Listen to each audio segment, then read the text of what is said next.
कि रख हौसला वो मंजर भी आएगा, प्यासे के पास समंदर भी आएगा, थक कर ना बैठ मेरे मंजिल के मुसाफिर, मंजिल भी मिलेगी और मिलने का मजा भी आएगा। जी हाँ दोस्तों, आपकी मंजिल वही है जो अभी आपके लिए इंपॉर्टेंट। दोस्तों आपका क्लास 12 का जो बोर्ड एग्जाम होने वाला है वो आपका मार्च महीने में होने वाला है और ज़्यादा टाइम आपके पास नहीं है। दोस्तों आज की वीडियो में हम लोग क्लास 12 का हिस्ट्री के टॉप ऐसे 280 महत्वपूर्ण इंपॉर्टेंट क्वेश्चन करेंगे जो कि आपके फाइनल बोर्ड एग्जाम के लिए काफी ज़्यादा महत्वपूर्ण होने वाले। दोस्तों आज की इस वीडियो में इस बार जो मॉडल सेट आया है उसका कंप्लीट सॉल्यूशन, और पिछले बार जो मॉडल सेट आया था उसका पांचों कंप्लीट सॉल्यूशन, ठीक है, और पिछले बार जो प्रीवियस ईयर क्वेश्चन है उसका भी कंप्लीट सॉल्यूशन करवा दिया गया है। दोस्तों यदि आप इस वीडियो को शुरू से लेकर लास्ट तक देख लेते हैं तो मैं आपको गारंटी के साथ कर सकता हूं कि आपका ये जो 280 क्वेश्चन है इन सभी क्वेश्चन को एक बार ध्यानपूर्वक आप पढ़ लीजिएगा तो आपका इस बार जो बोर्ड एग्जाम होगा उसमें एक भी नंबर गलत नहीं होगा, एक भी क्वेश्चन नहीं छूटेगा। इसके लिए दोस्तों आपको वीडियो को शुरू से लेकर लास्ट तक देखना है। दोस्तों बहुत सारे स्टूडेंट क्या होते हैं कि वीडियो को लास्ट तक देखते हैं दोस्तों, इससे आपका क्या होगा कि आपका क्लास 12 का जो फाइनल बोर्ड एग्जाम होता है वो आपका लाइफ में एक बार ही होता है, इसलिए आपको वीडियो को ध्यानपूर्वक देखना है। जितना भी मार्क्स आएगा आपको उसको हमेशा के लिए आपका मार्कशीट में जो दोस्तों छप जाता है। दोस्तों यदि आप क्लास 12 का फाइनल बोर्ड एग्जाम में अच्छे नंबर लाना चाहते हैं तो आप इस वीडियो को लास्ट तक देखिएगा और हर एक क्वेश्चन को याद करने का प्रयास कीजिएगा। तो चलिए बिना टाइम वेस्ट किए आज के सुपर फास्ट वीडियो को स्टार्ट करते हैं। पूर्व पहला क्वेश्चन क्या बोल रहे हैं कि हड़प्पा किस नदी के किनारे स्थित है। मुझे उम्मीद है दोस्तों इस क्वेश्चन का आंसर आप लोगों को पता होगा कि जो हड़प्पा है वो कौन सा नदी के किनारे स्थित है। तो दोस्तों ये जो हड़प्पा है वो रावी नदी के किनारे स्थित था, ठीक है। तो ऑप्शन यहाँ पे दूसरा राइट आंसर रावी नदी। यदि बात करें जो हड़प्पा है ये कौन सा देश में स्थित है तो पाकिस्तान के माउंट गोमरी जिला में स्थित है। तो क्वेश्चन में आपसे पूछा जा सकता है इस बार फाइनल बोर्ड एग्जाम में कि हड़प्पा कौन सा देश में स्थित है तो पाकिस्तान के माउंट गोमरी जिला में, ठीक है। और यदि बात करें फ्रेंड जो हड़प्पा है ये कौन सा नदी किनारे तो रावी नदी। इसकी खोज किसने किया फ्रेंड तो दयाराम साहनी के द्वारा जो फ्रेंड वो हड़प्पा का खोज किया गया था, ठीक है। कब किया गया फ्रेंड तो 1921 ईस्वी में हड़प्पा का खोज किया गया, ठीक है। और यहाँ से कभी कई बार क्वेश्चन पूछा जाता है कि हड़प्पा सभ्यता से कौन मतलब कि साक्ष्य के रूप में क्या क्या प्राप्त हुआ। तो यहाँ से दोस्तों कांस्य दर्पण प्राप्त हुआ था, सावधान मिला था और श्रमिकों का आवास, गेहूं की भूसी। तो क्वेश्चन में आपसे पूछा जाएगा कि जो श्रमिकों का आवास इनमें से कौन सा स्थल से प्राप्त हुआ था तो हड़प्पा से। गेहूं की भूसी कहाँ से प्राप्त हुआ था हड़प्पा से। तो दोस्तों आपको एकदम डिटेल बाय डिटेल पढ़ना ताकि आपका फाइनल जो बोर्ड एग्जाम होगा उसमें आपका एक भी एमसीक्यू क्वेश्चन गलत ना हो, ठीक है। अगला क्वेश्चन 2 में दिया है कि मोहनजोदड़ो का उत्खनन किया था। आने पर जो मोहनजोदड़ो है जो कि सिंधु घाटी सभ्यता का एक प्रमुख स्थल है, इसकी उत्खनन किसके द्वारा करवाया गया। तो दोस्तों इसका जो उत्खनन है वो राखल दास बनर्जी के द्वारा कराया गया। तो कब किया गया था फ्रेंड तो 1922 ईस्वी में जो है वो मोहनजोदड़ो का खोज कर उत्खनन करवाया गया, ठीक है। और दोस्तों ये जो मोहनजोदड़ो है वो कौन सा नदी के किनारे स्थित है। तो कई बार क्लास 12 का फाइनल बोर्ड एग्जाम में पूछा गया कि मोहनजोदड़ो कौन सा नदी के किनारे स्थित है तो सिंधु नदी के किनारे। कहाँ पर स्थित है फ्रेंड तो पाकिस्तान में ये जो मोहनजोदड़ो स्थित है। कौन सा जिला में तो पाकिस्तान के लड़काना जिला में, ठीक है। और यदि बात करें यहाँ पे अवशेष के रूप में क्या क्या प्राप्त हुए थे पुरातात्विक साक्ष्य के रूप में तो दोस्तों यहाँ से अन्नागार स्नानागार जो है वो यहीं से प्राप्त हुआ था, ठीक है। अगला क्वेश्चन दिया फ्रेंड कि हड़प्पा सभ्यता में हल के साक्ष्य कहाँ से प्राप्त हुए। आने पर ये जो हड़प्पा सभ्यता है इसमें ये जो हल का साक्ष्य मिला था वो इनमें से कौन सा स्थल से हल का साक्ष्य मिला था। दोस्तों यहाँ पे ऑप्शन में 1 2 3 4 लिखा हुआ, लेकिन मैं आप लोगों को ABCD बोलूंगा तो आप लोग समझ जाएगी, ठीक है। तो दोस्तों ये जो हड़प्पा सभ्यता में जो है वो हल का प्रमाण मिला था वो कालीबंगा से मिला था। तो ऑप्शन डी यहाँ पे राइट आंसर होगा कालीबंगा। यदि बात करें फ्रेंड की जो कालीबंगा है वो कौन सा कहाँ पर स्थित है तो राजस्थान में जो फ्रेंड वो कालीबंगा स्थित है, ठीक है। और यदि बात करें जो कालीबंगा है यहाँ पे दोस्तों इसकी खोज जो है वो किसके द्वारा किया गया। तो दोस्तों कालीबंगा का जो खोज है फ्रेंड वो अलमानंद घोष के द्वारा किया गया था, ठीक है। कब किया गया फ्रेंड तो कालीबंगा का जो खोज है वो 1952 ईस्वी में किया गया था। तो आपसे क्वेश्चन में पूछा गया कि कालीबंगा का खोज किसने किया तो अलमानंद घोष। कब किए तो 1922 ईस्वी। और दोस्तों ये जो कालीबंगा है वो कौन सा नदी के किनारे स्थित है तो घग्गर नदी के किनारे, ठीक है। और यहाँ पे दोस्तों यहाँ से साक्ष्य के रूप में क्या क्या प्राप्त है तो जुते हुए खेत का साक्ष्य और भूकंप होने का साक्ष्य जो है वो कालीबंगा से ही प्राप्त हुआ है, ठीक है। तो आपसे क्वेश्चन में पूछेगा कि जुते हुए खेत का साक्ष्य इनमें से कौन सा स्थल से प्राप्त हुआ तो कालीबंगा से, ठीक है।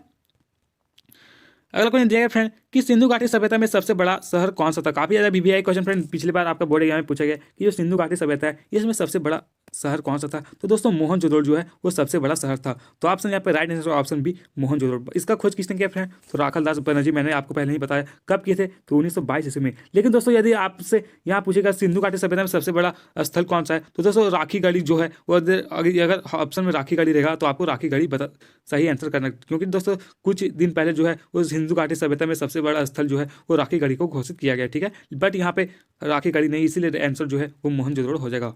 और दोस्तों ये जो मोहनजोदड़ो है इसका जो शाब्दिक अर्थ है वो मृतकों का टीला होता है। नेक्स्ट 5 में दिया है फ्रेंड कि लोथल कहाँ स्थित है। आने को मैंने जो सिंधु घाटी सभ्यता का एक प्रमुख स्थल है लोथल, ये कहाँ पर स्थित है, कौन सा राज्य में। तो दोस्तों ये जो लोथल है वो गुजरात में स्थित है, ठीक है। और इसी बात करें ये जो लोथल है वो इसकी खोज किसके द्वारा किया गया, तो इसकी खोज एस.आर. राव के द्वारा किया गया, ठीक है। तो आपसे क्वेश्चन में पूछा जा सकता है कि लोथल का खोज किसने किया, तो एस.आर. राव, ठीक है। कौन सा नदी के किनारे स्थित है फ्रेंड, तो ये जो लोथल है फ्रेंड वो भोगवा नदी के किनारे स्थित है, ठीक है। और ये जो लोथल है दोस्तों वो बंदरगाह के लिए काफी ज्यादा प्रसिद्ध था, ठीक है।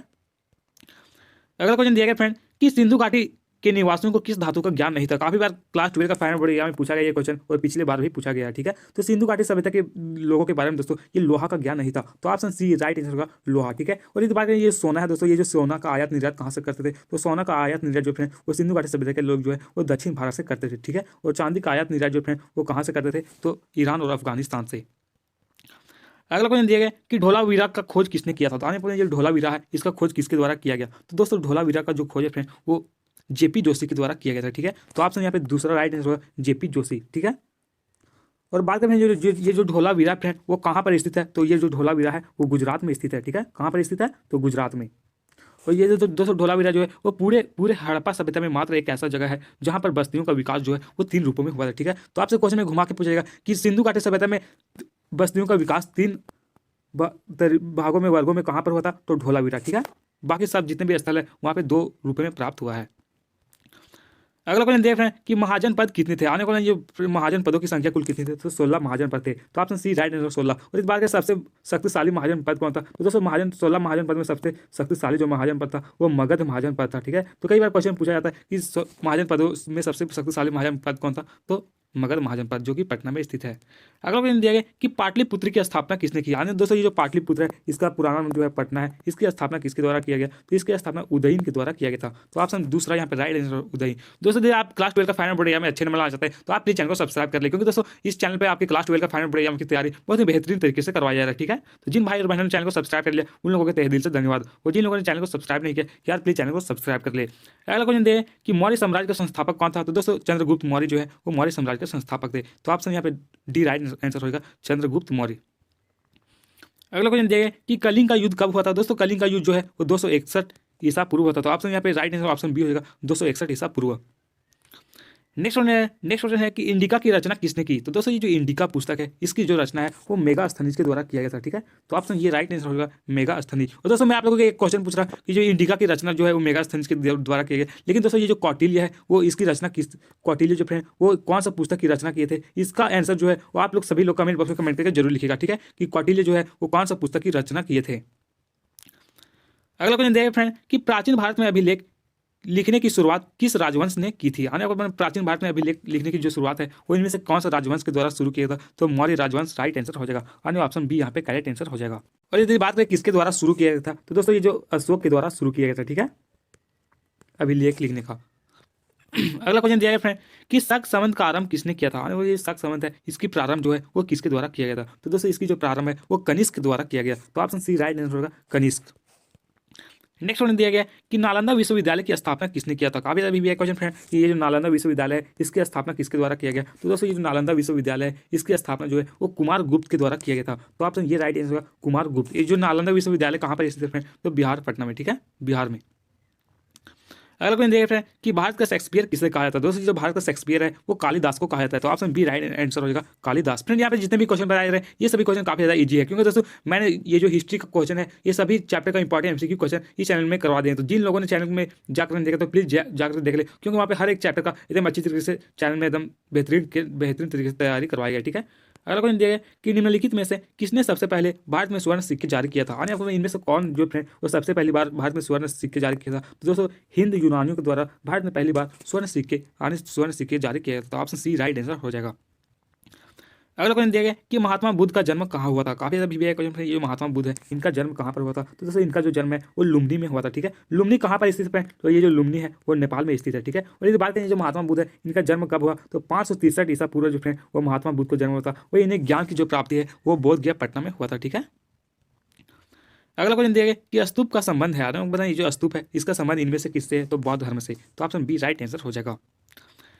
नेक्स्ट वन दिया गया कि जैन धर्म में प्रथम तीर्थकर कौन थे, तो दोस्तों ये जो ऋषि भदेव है वो जैन धर्म में प्रथम तीर्थकर थे। तो ऑप्शन डी राइट आंसर होगा ऋषि भदेव, ठीक है।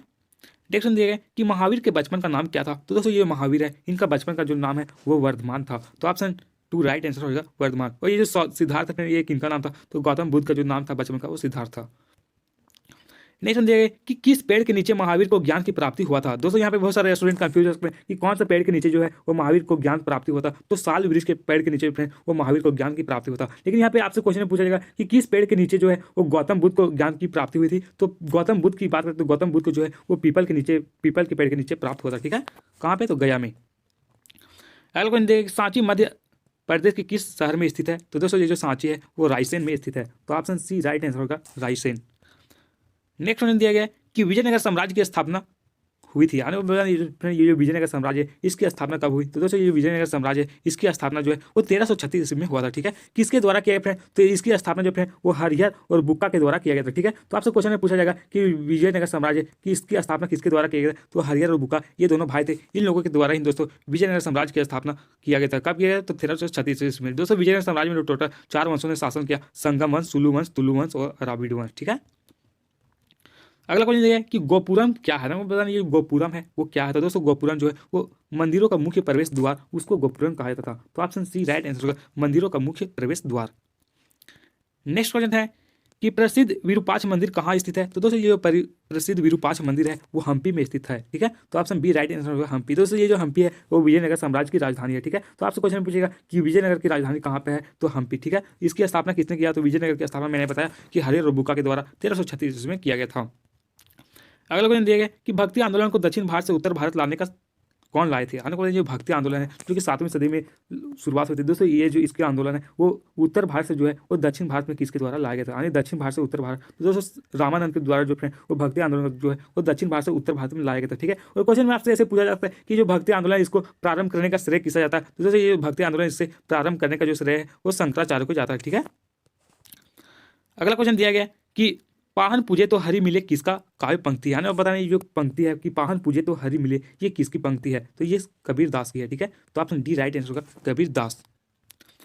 नेक्स्ट वन दिया है कि किसका जन्म स्थान तालवंडी था। आने को बताना इनमें से किसका जन्म स्थान जो है वो तालवंडी था। तो दोस्तों गुरु नानक का जो जन्म है वो तालवंडी में हुआ था। तो ऑप्शन बी राइट आंसर होगा गुरु नानक। ठीक है, और यदि बात करें ये गुरु नानक है इनका जन्म कब हुआ था। दोस्तों इनका जो जन्म है वो 1469 ईस्वी में हुआ था। कहाँ पे हुआ था फ्रेंड, तो पंजाब में इनका जन्म हुआ था। ठीक है, नेक्स्ट वन क्या बोल रहे हैं कि बंगाल का प्रसिद्ध संत कौन था। आने वाले इनमें से कौन सा जो है वो बंगाल के प्रसिद्ध संत है। तो चैतन्य महाप्रभु जो फ्रेंड वो बंगाल के प्रमुख संत या फिर प्रसिद्ध संत थे। तो ऑप्शन सी राइट आंसर हो जाएगा।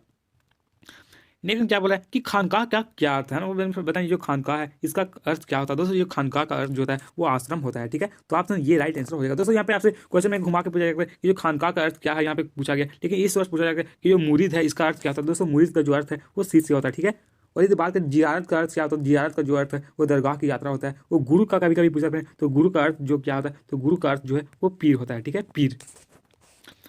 नेक्स्ट क्या बोल रहे हैं कि निम्नलिखित में से कौन से एक सूफी संत नहीं थे। आने आपको इनमें से कौन सा जो है वो सूफी संत नहीं थे। तो दोस्तों ये जो बाबा फरीद है ये एक सूफी संत थे, कुतुबुद्दीन भी जो दोस्तों एक सूफी संत थे, मोइनुद्दीन चिश्ती भी जो दोस्तों सूफी संत थे, बट ये जो मीराबाई है ये कोई भी सूफी संत नहीं थी। तो ऑप्शन बी राइट आंसर होगा मीराबाई।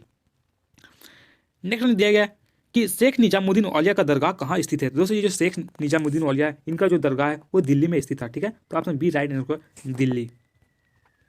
नेक्स्ट क्या बोल रहे हैं कि पानीपत का प्रथम युद्ध कब लड़ा गया। काफी ज्यादा महत्वपूर्ण क्वेश्चन है कि जो पानीपत का प्रथम युद्ध है वो कब लड़ा गया था। तो दोस्तों पानीपत का जो प्रथम युद्ध है वो 1526 ईस्वी में लड़ा गया था। यदि डेट की बात करें तो पानीपत का जो पहला युद्ध है वो 21 अप्रैल 1526 ईस्वी में लड़ा गया। ठीक है, किसके किसके बीच लड़ा गया था। तो पानीपत का जो प्रथम युद्ध है वो बाबर के बीच और इब्राहिम लोदी के बीच लड़ा गया था। ठीक है, इब्राहिम लोदी के बीच, जिसमें दोस्तों ये जो इब्राहिम लोदी है इनका हार हुआ था, ये जो बाबर है इनका जीत हुआ था। ठीक है, और 1526 में दोस्तों ये इन बाबर ने दोस्तों मुगल वंश की स्थापना किया था। ठीक है, नेक्स्ट क्या बोला कि मुगल साम्राज्य के संस्थापक कौन था। दोस्तों मुगल साम्राज्य के जो संस्थापक है वो बाबर थे। तो राइट आंसर होगा बाबर। बाबर का जो पूरा नाम है वो जहीरुद्दीन मोहम्मद बाबर था और इनका जो जन्म है वो 14 फरवरी 1484 ईस्वी में हुआ था। तो क्वेश्चन में आपसे पूछा सकता है कि जो बाबर है इनका जन्म कब हुआ, तो 14 फरवरी 1484 ईस्वी में। ठीक है, और इनका जो मृत्यु फ्रेंड वो कब हुआ, तो 1530 ईस्वी में जो फ्रेंड वो बाबर की मृत्यु हो गई थी। और इनके जो माता का नाम था वो कुतलुग निगार खानम और पिता का नाम उमर शेख मिर्जा था। नेक्स्ट क्या बोल रहा है कि बाबरनामा किस भाषा में लिखा गया है। ये बाबरनामा पुस्तक है ये कौन सा भाषा में लिखा गया। तो दोस्तों जो बाबरनामा है वो तुर्की भाषा में लिखा गया था। तो ऑप्शन सी राइट आंसर होगा तुर्की। नेक्स्ट क्या बोल रहा है कि अकबर ने जजिया कर को कब समाप्त किया था। काफी ज्यादा महत्वपूर्ण क्वेश्चन है कि जो अकबर है, जो कि इन्होंने जो जजिया कर को समाप्त किया था, वो कब समाप्त किए थे। तो दोस्तों अकबर ने जो जजिया कर को समाप्त किया था वो 1564 ईस्वी में समाप्त किया था। दोस्तों अकबर जो है वो अपने कार्यकाल में बहुत सारे महत्वपूर्ण कार्य किए। तो दोस्तों आपसे यहाँ पे जजिया कर पूछा गया, तो आपको क्वेश्चन पूछा गया कि अकबर जो है वो दास प्रथा को कब खत्म किए थे। तो दोस्तों 1562 में जो फ्रेंड वो अकबर जो है दास प्रथा को समाप्त किए थे। ठीक है, 1563 ईस्वी में जो फ्रेंड इन्होंने तीर्थ कर यात्रा को समाप्त किया था। तो आपसे क्वेश्चन पूछा जाएगा कि तीर्थ कर यात्रा को जो है अकबर कब समाप्त किया। तो 1563 में, 1564 ईस्वी में दोस्तों वो जजिया कर को समाप्त किया। ठीक है, गैर मुसलमानों से वसूला जाने वाला एक कर हुआ करता था, जिसे अकबर के द्वारा 1564 ईस्वी में समाप्त कर दिया गया।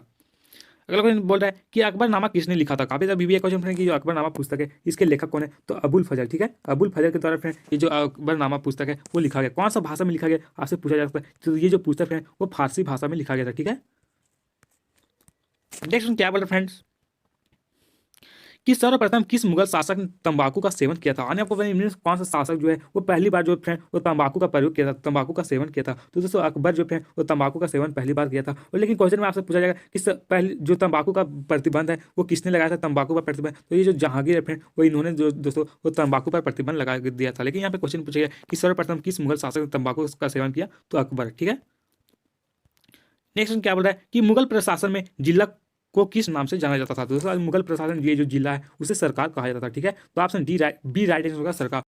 इस प्रकार से दोस्तों हम लोगों ने पिछले बार जो जैक में जो क्वेश्चन पूछा गया था प्रीवियस ईयर क्वेश्चन उसका कंप्लीट सॉल्यूशन कर लिए। अब दोस्तों हम लोग इस बार जो मॉडल सेट आया है, जो जैक के द्वारा मॉडल सेट आया है, यहाँ से भी क्वेश्चन आपके बोर्ड एग्जाम में बहुत सारे पूछे जाएंगे। अब इसको हम लोग कंप्लीट सॉल्यूशन इसका करेंगे। दोस्तों आपको देखना है क्या है कि इनमें से कौन सा क्वेश्चन है जिसका आंसर आपको पता नहीं। दोस्तों जिस क्वेश्चन का आंसर आपको याद नहीं उसका स्क्रीनशॉट लेना है और अच्छी तरह से याद कर लेना है। दोस्तों आप लोगों को पता है कि आप लोगों को, मुझे उम्मीद है कि बहुत सारे क्वेश्चन का आंसर आपको पहले से ही पता होगा, लेकिन आपको देखना वही कि कौन सा क्वेश्चन है जिसका आंसर आपको याद नहीं। तो चलिए फिर नेक्स्ट जो मॉडल सेट है उसका हम लोग कंप्लीट सॉल्यूशन करेंगे।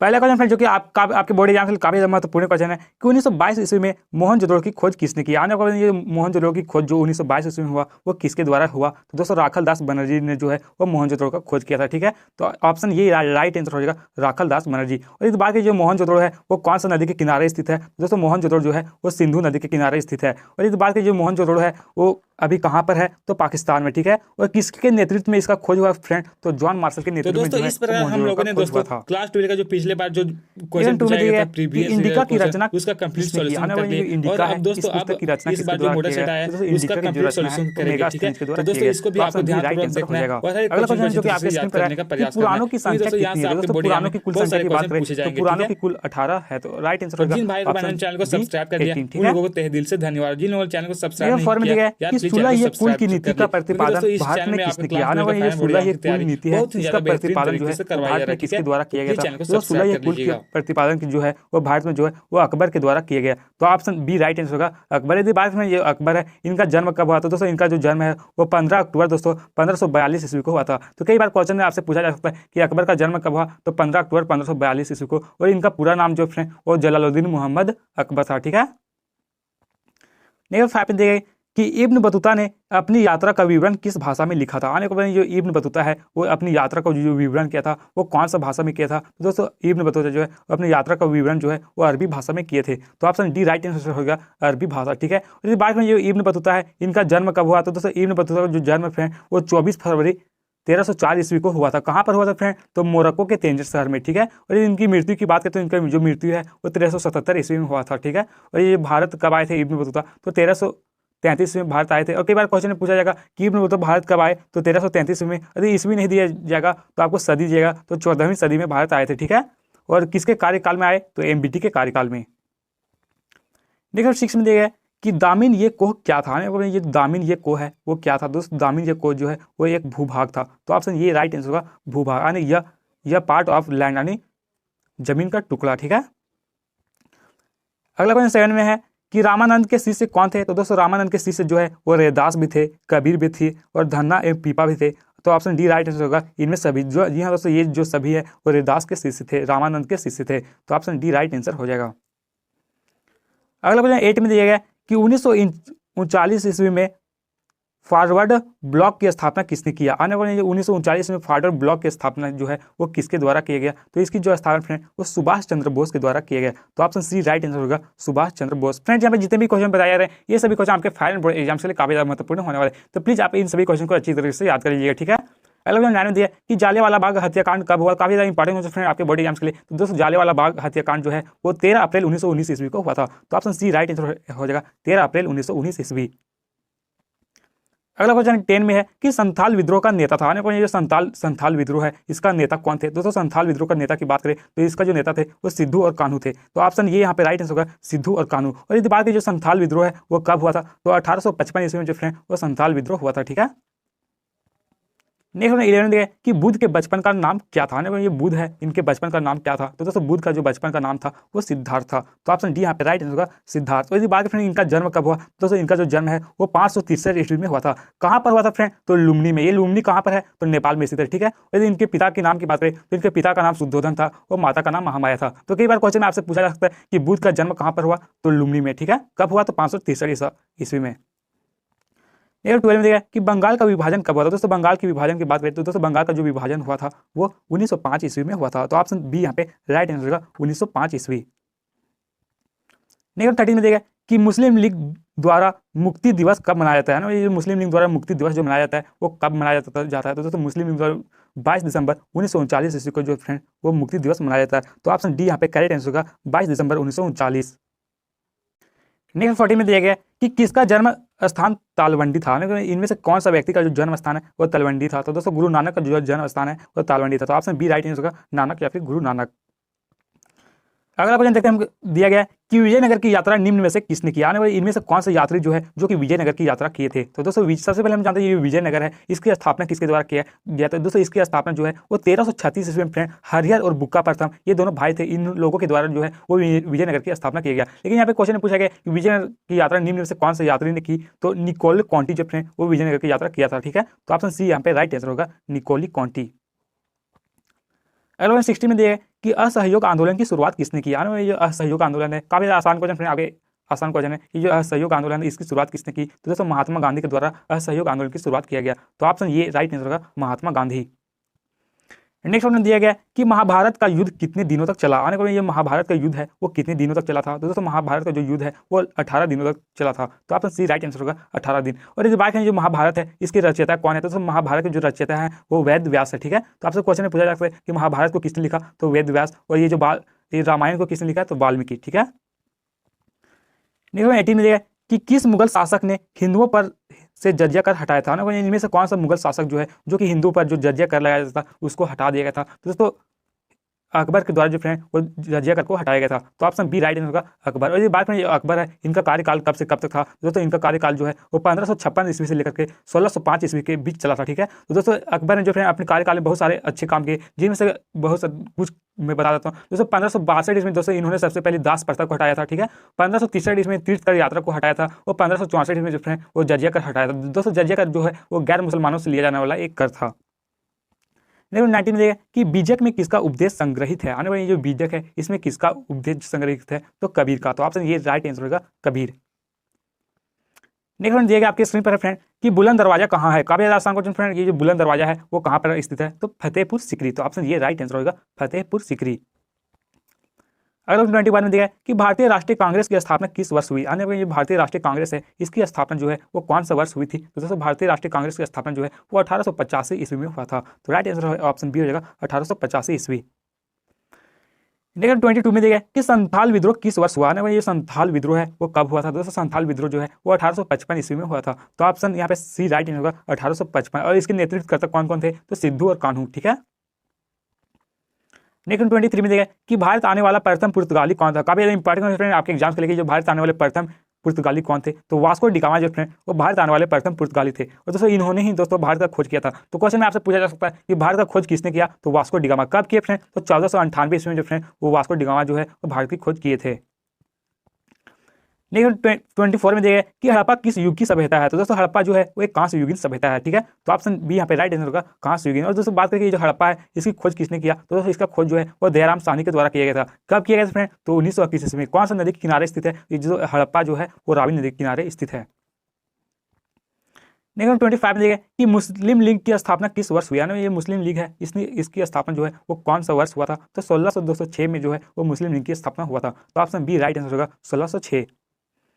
नेक्स्ट 26 में देखिए कि पाकिस्तान शब्द किसने दिया, ये जो पाकिस्तान शब्द है वो इनमें से किसके द्वारा दिया गया, तो दोस्तों पाकिस्तान शब्द जो है वो चौधरी रहमत अली के द्वारा दिया गया। तो ऑप्शन सी राइट आंसर होगा चौधरी रहमत अली, ठीक है।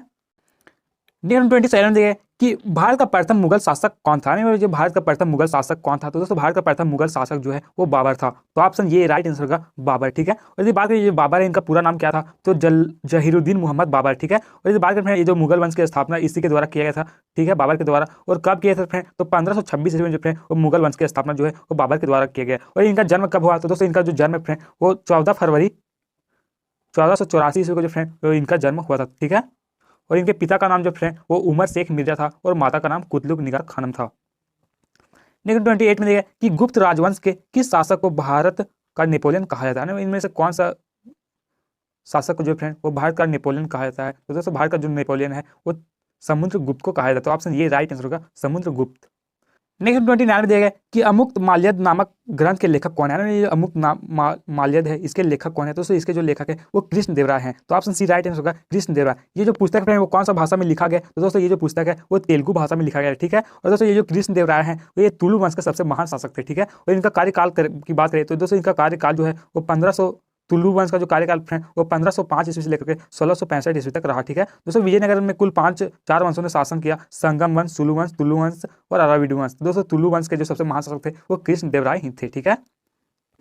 नेक्स्ट 30 में दिया गया कि सिंधु सभ्यता का कौन सा स्थल मृतकों का टीला के रूप में विख्यात है, इनमें से कौन सा जो है वो सिंधु घाटी सभ्यता का जो है वो मृतकों का टीला के रूप में विख्यात है, तो मोहनजोदड़ो। दोस्तों आपके क्वेश्चन में ऐसे भी पूछा सकता है कि मोहनजोदड़ो इसका शाब्दिक अर्थ क्या होता है, तो मृतकों का टीला, ठीक है। तो आपको इसी डिटेल में पढ़ना था कि आपका एक भी एमसीक्यू क्वेश्चन आपको फाइनल बोर्ड एग्जाम में गलत नहीं हो।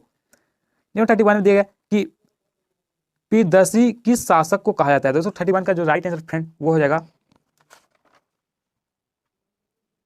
अशोक। जी हाँ दोस्तों अशोक जो है फ्रेंड वो पीरदर्शी कहा जाता है। ऑप्शन ये यहाँ पे राइट आंसर होगा अशोक।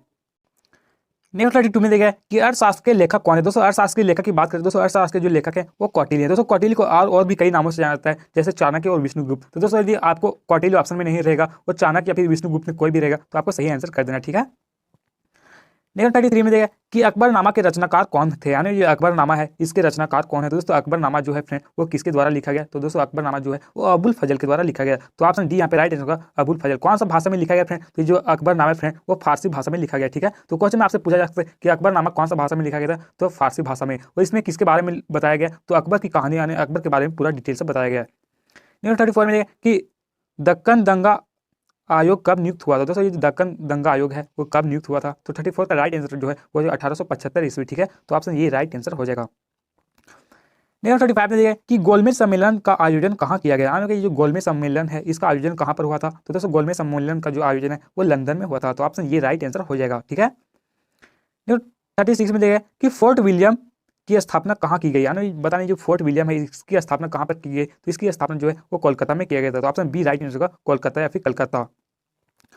नेक्स्ट 37 में देखें कि 16 महाजन पद में सबसे शक्तिशाली महाजन पद कौन सा था, ये 16 महाजन पद है इसमें सबसे अधिक शक्तिशाली महाजन पद कौन सा था, तो सबसे अधिक शक्तिशाली जो था वो मगध था। तो ऑप्शन डी राइट आंसर होगा मगध, ठीक है। तो ऑप्शन डी राइट आंसर होगा मगध।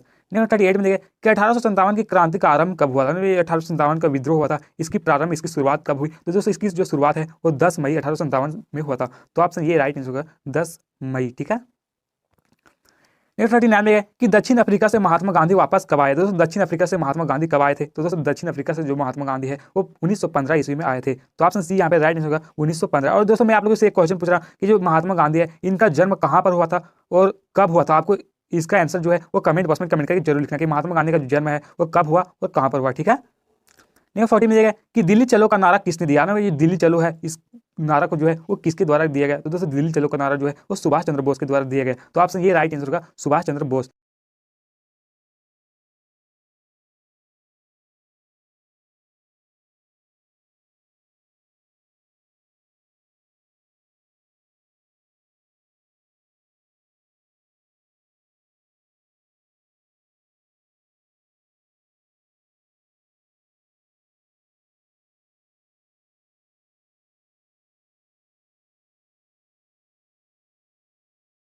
अगला क्वेश्चन क्या बोल रहे फ्रेंड कि हड़प्पावासी किस वस्तु के उत्पादन में सर्वप्रथम थे। काफी ज्यादा इंपॉर्टेंट क्वेश्चन फ्रेंड, यहाँ पे बहुत सारे स्टूडेंट गलती करते हैं क्वेश्चन में। अगर आपसे क्वेश्चन पूछा जाए कि हड़प्पावासी किस वस्तु के उत्पादन में सर्वप्रथम थे, अगर वस्तु पूछा जाएगा फ्रेंड तो राइट आंसर जो है वो हो जाएगा कपास। ठीक है, कपास जो है वो काफ़ी ज़्यादा वहाँ के लोगों के द्वारा उत्पादन किया जाता है। लेकिन ध्यान रखने वाला बात यह है कि फ्रेंड यदि आपसे क्वेश्चन में पूछा जाए कि वस्तु के निर्माण में अगर पूछा जाए कि हड़प्पावासी किस वस्तु के निर्माण में आगे थे, तो वहाँ पे जो राइट आंसर फ्रेंड वो हो जाएगा कांसे के औजार। ठीक है, निर्माण पूछेगा तो कांसे और औजार हो जाएगा, ऑप्शन बी राइट हो जाएगा। लेकिन यहाँ पे क्वेश्चन में पूछा गया किस वस्तु के उत्पादन में अग्रणी थे, तो कपास राइट आंसर हो जाएगा। ठीक है, तो आपको यहाँ पे ध्यान रखना है।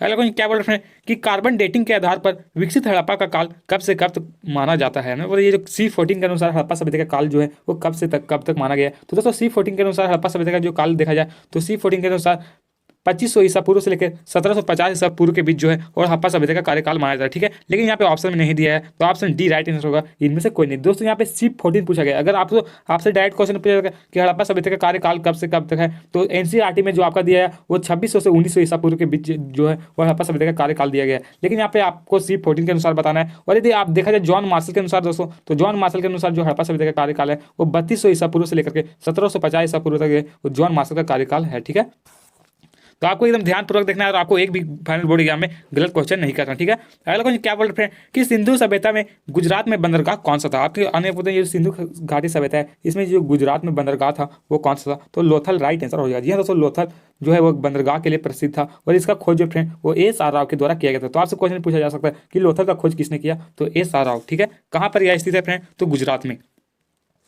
अगला क्वेश्चन 4 में दिया गया कि मोहनजोदड़ो कहाँ स्थित है। मैंने आपको बताया दोस्तों ये जो मोहनजोदड़ो है वो कहाँ पर स्थित है, तो पाकिस्तान में स्थित है। यानी ऑप्शन सी राइट आंसर होगा पाकिस्तान। दोस्तों यदि बात करें मोहनजोदड़ो इसकी खोज किसके द्वारा किया गया, तो इसकी जो खोज है फ्रेंड वो राखल दास बनर्जी के द्वारा किया गया। ठीक है, कब किया गया फ्रेंड, तो 1922 ईस्वी में जो है वो मोहनजोदड़ो का खोज किया गया और यह कहाँ पर स्थित है, तो सिंधु नदी के किनारे स्थित है। ठीक है, तो आपसे क्वेश्चन पूछा गया कि मोहनजोदड़ो कौन सा नदी के किनारे स्थित है, तो सिंधु नदी के किनारे। इसकी खोज कब हुई, तो 1922 ईस्वी में। इसका खोज किसने किया, तो राखल दास बनर्जी ने। और यहाँ से साक्ष्य के रूप में क्या क्या प्राप्त हुआ फ्रेंड, तो अन्नागार, स्नानागार, पुरोहित की मूर्ति, पशुपति की मूर्ति, गेहूं की भूसी, ये सभी अवशेष जो है वो मोहनजोदड़ो से ही प्राप्त हुआ था। वही जो मोहनजोदड़ो फ्रेंड इसे मृतकों का टीला भी कहा जाता है। दोस्तों आपको डिटेल बाय डिटेल पढ़ना है ताकि आपका एक भी क्वेश्चन आपका बोर्ड एग्जाम में न छूटे। ठीक है, इसलिए मैं आपको एकदम पूरा डिटेल से वीडियो बना दिया हूँ, इसलिए आप लोग ध्यानपूर्वक वीडियो को देखिएगा और हर क्वेश्चन को अच्छी तरीके से याद करने का प्रयास कर लीजिएगा, क्योंकि दोस्तों आपके पास टाइम बहुत कम है, इसलिए आपको ध्यानपूर्वक वीडियो को देखना है।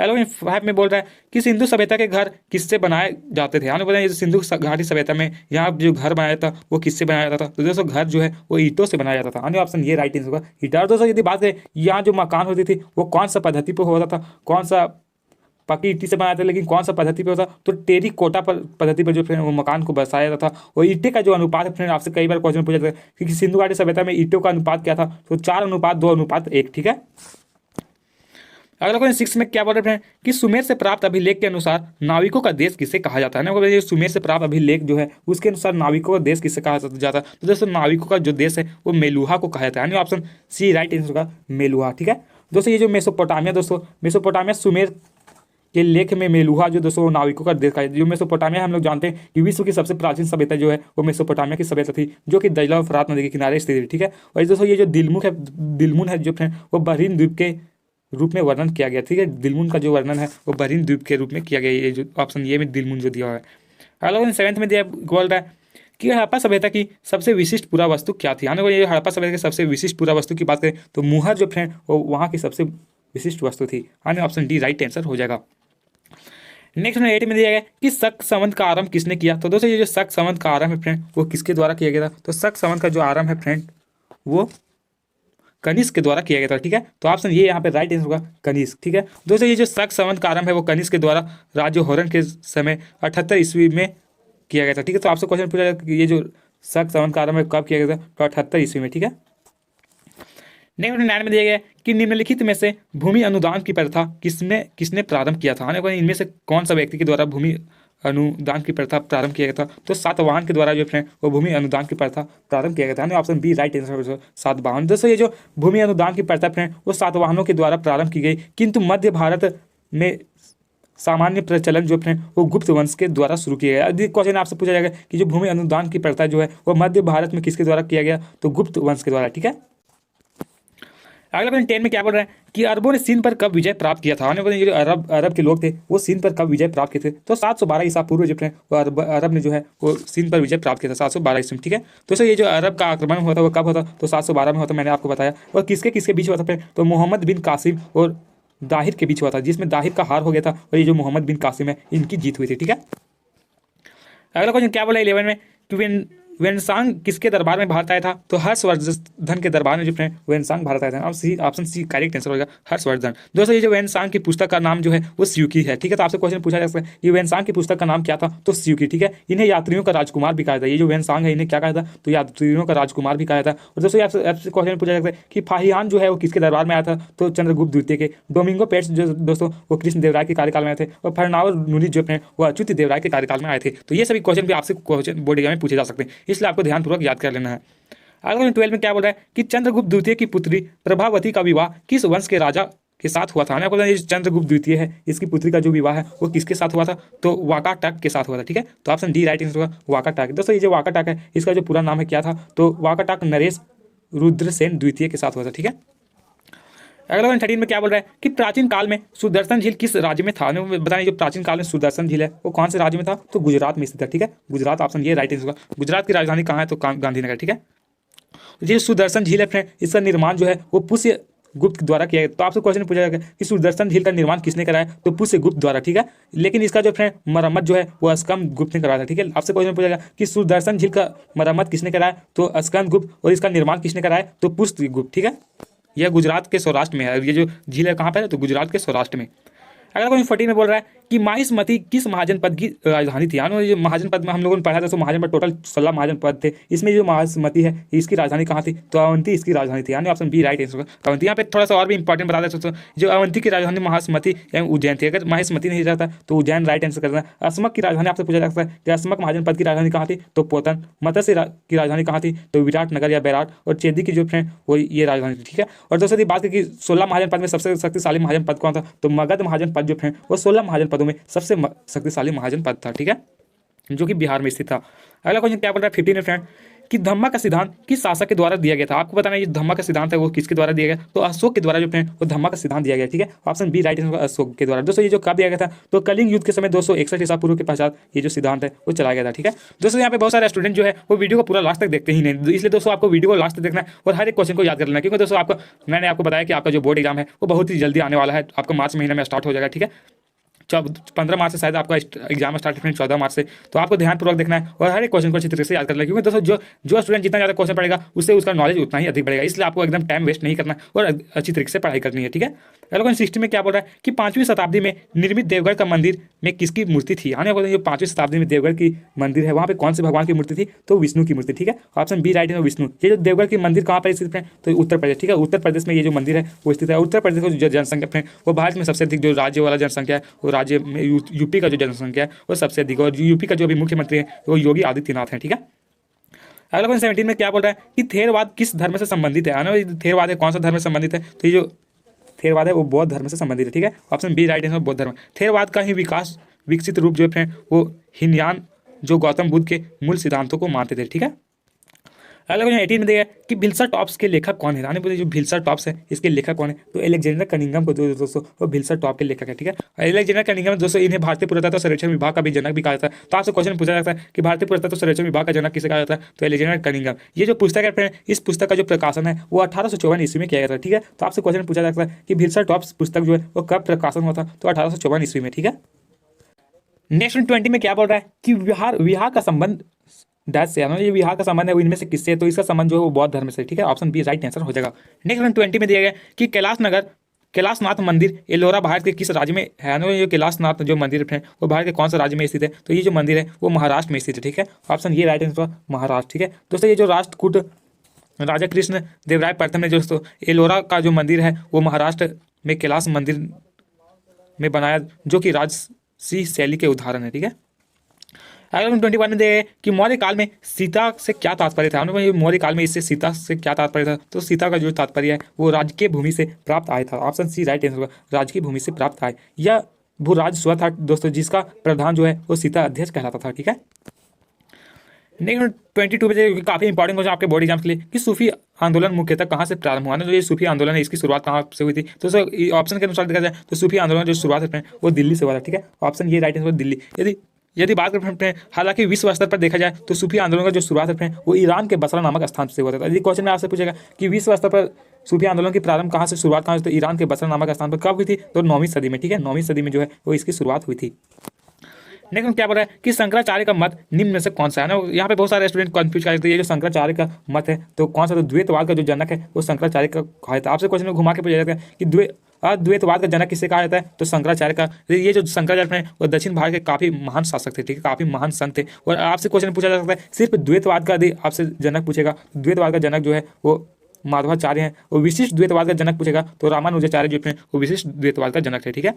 नेक्स्ट में क्या बोल रहा है कि किस सूफी संत ने कहा था कि दिल्ली अभी दूर है ना, इनमें से कौन सा सूफी संत ने कहा था कि दिल्ली अभी दूर है? तो निजामुद्दीन औलिया ने कहा था, ठीक है, ऑप्शन बी राइट है, निजामुद्दीन औलिया। किससे कहा था फ्रेंड? तो गयासुद्दीन तुगलक को कहा था कि दिल्ली अभी दूर है, और ठीक है, और औलिया का जो दरगाह है, निजामुद्दीन औलिया का जो दरगाह है वो दिल्ली में स्थित है, ठीक है। तो आपसे क्वेश्चन पूछा जा सकता है कि निजामुद्दीन औलिया का दरगाह कहाँ पर स्थित था? तो दिल्ली में। अगर 25 में दिया कि पाहन पूजे तो हरी मिले किसका काव्य पंक्ति है? तो दोस्तों ये जो पंक्ति है वो कबीर का है, ऑप्शन ये राइट आंसर कबीर। जी हाँ दोस्तों, कबीर का पंक्ति है, पाहन पूजे तो हरी मिले। अगला 26 में दिया कि निम्न में से महाराष्ट्र के संत कौन थे? तो दोस्तों ये जो इनमें से सभी ये जो है वो तुकाराम, रामादास और ज्ञानेश्वर, ये सभी दोस्तों महाराष्ट्र के संत थे, ठीक है, ऑप्शन डी राइट आंसर। इनमें सभी ये जो तुकाराम है ये कहाँ के थे? तो ये पुणे के थे, ठीक है। ये रामादास जो थे वो कहाँ के थे? तो जालना डिस्ट्रिक्ट के थे। और ये ज्ञानेश्वर जो है वो औरंगाबाद के थे, ठीक है।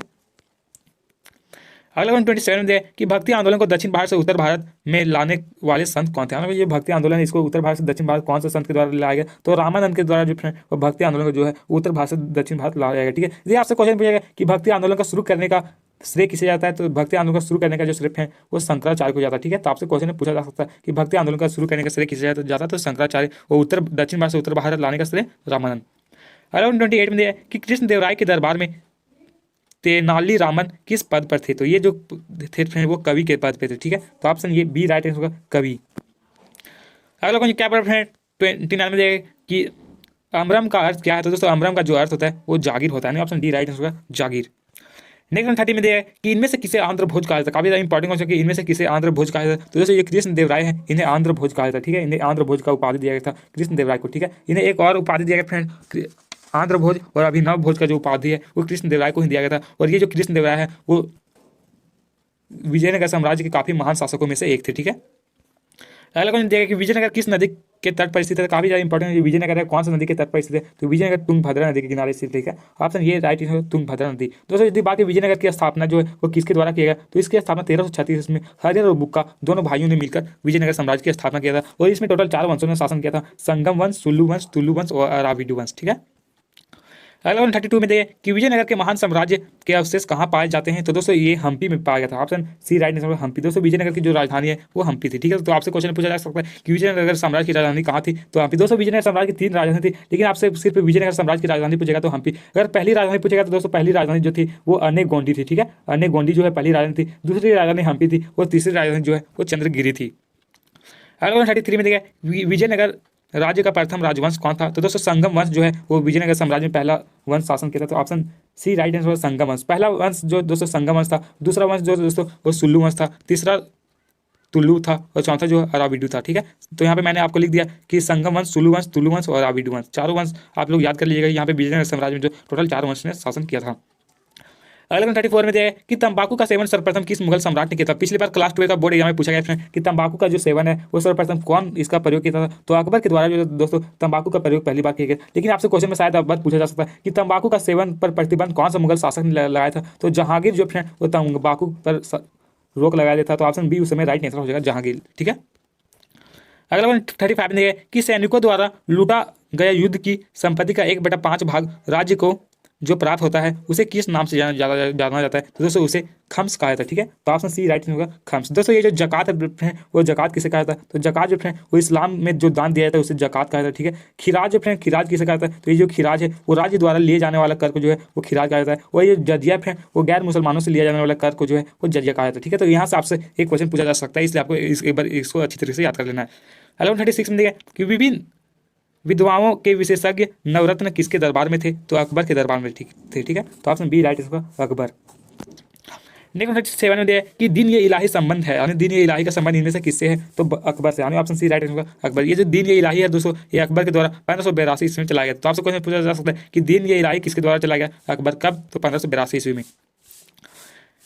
नेक्स्ट में क्या बोल रहे हैं फ्रेंड्स कि मुगल चित्रकला किसके समय चरमोत्कर्ष पर था, मतलब मुगल काल में दोस्तों किसके कार्यकाल को जो है वो चित्रकला का जो स्वर्ण युग है वो कहा जाता है। तो जहांगीर के कार्यकाल को जो दोस्तों वो चित्रकला का स्वर्ण युग कहा जाता है, ठीक है। तो option C right answer Jahangir.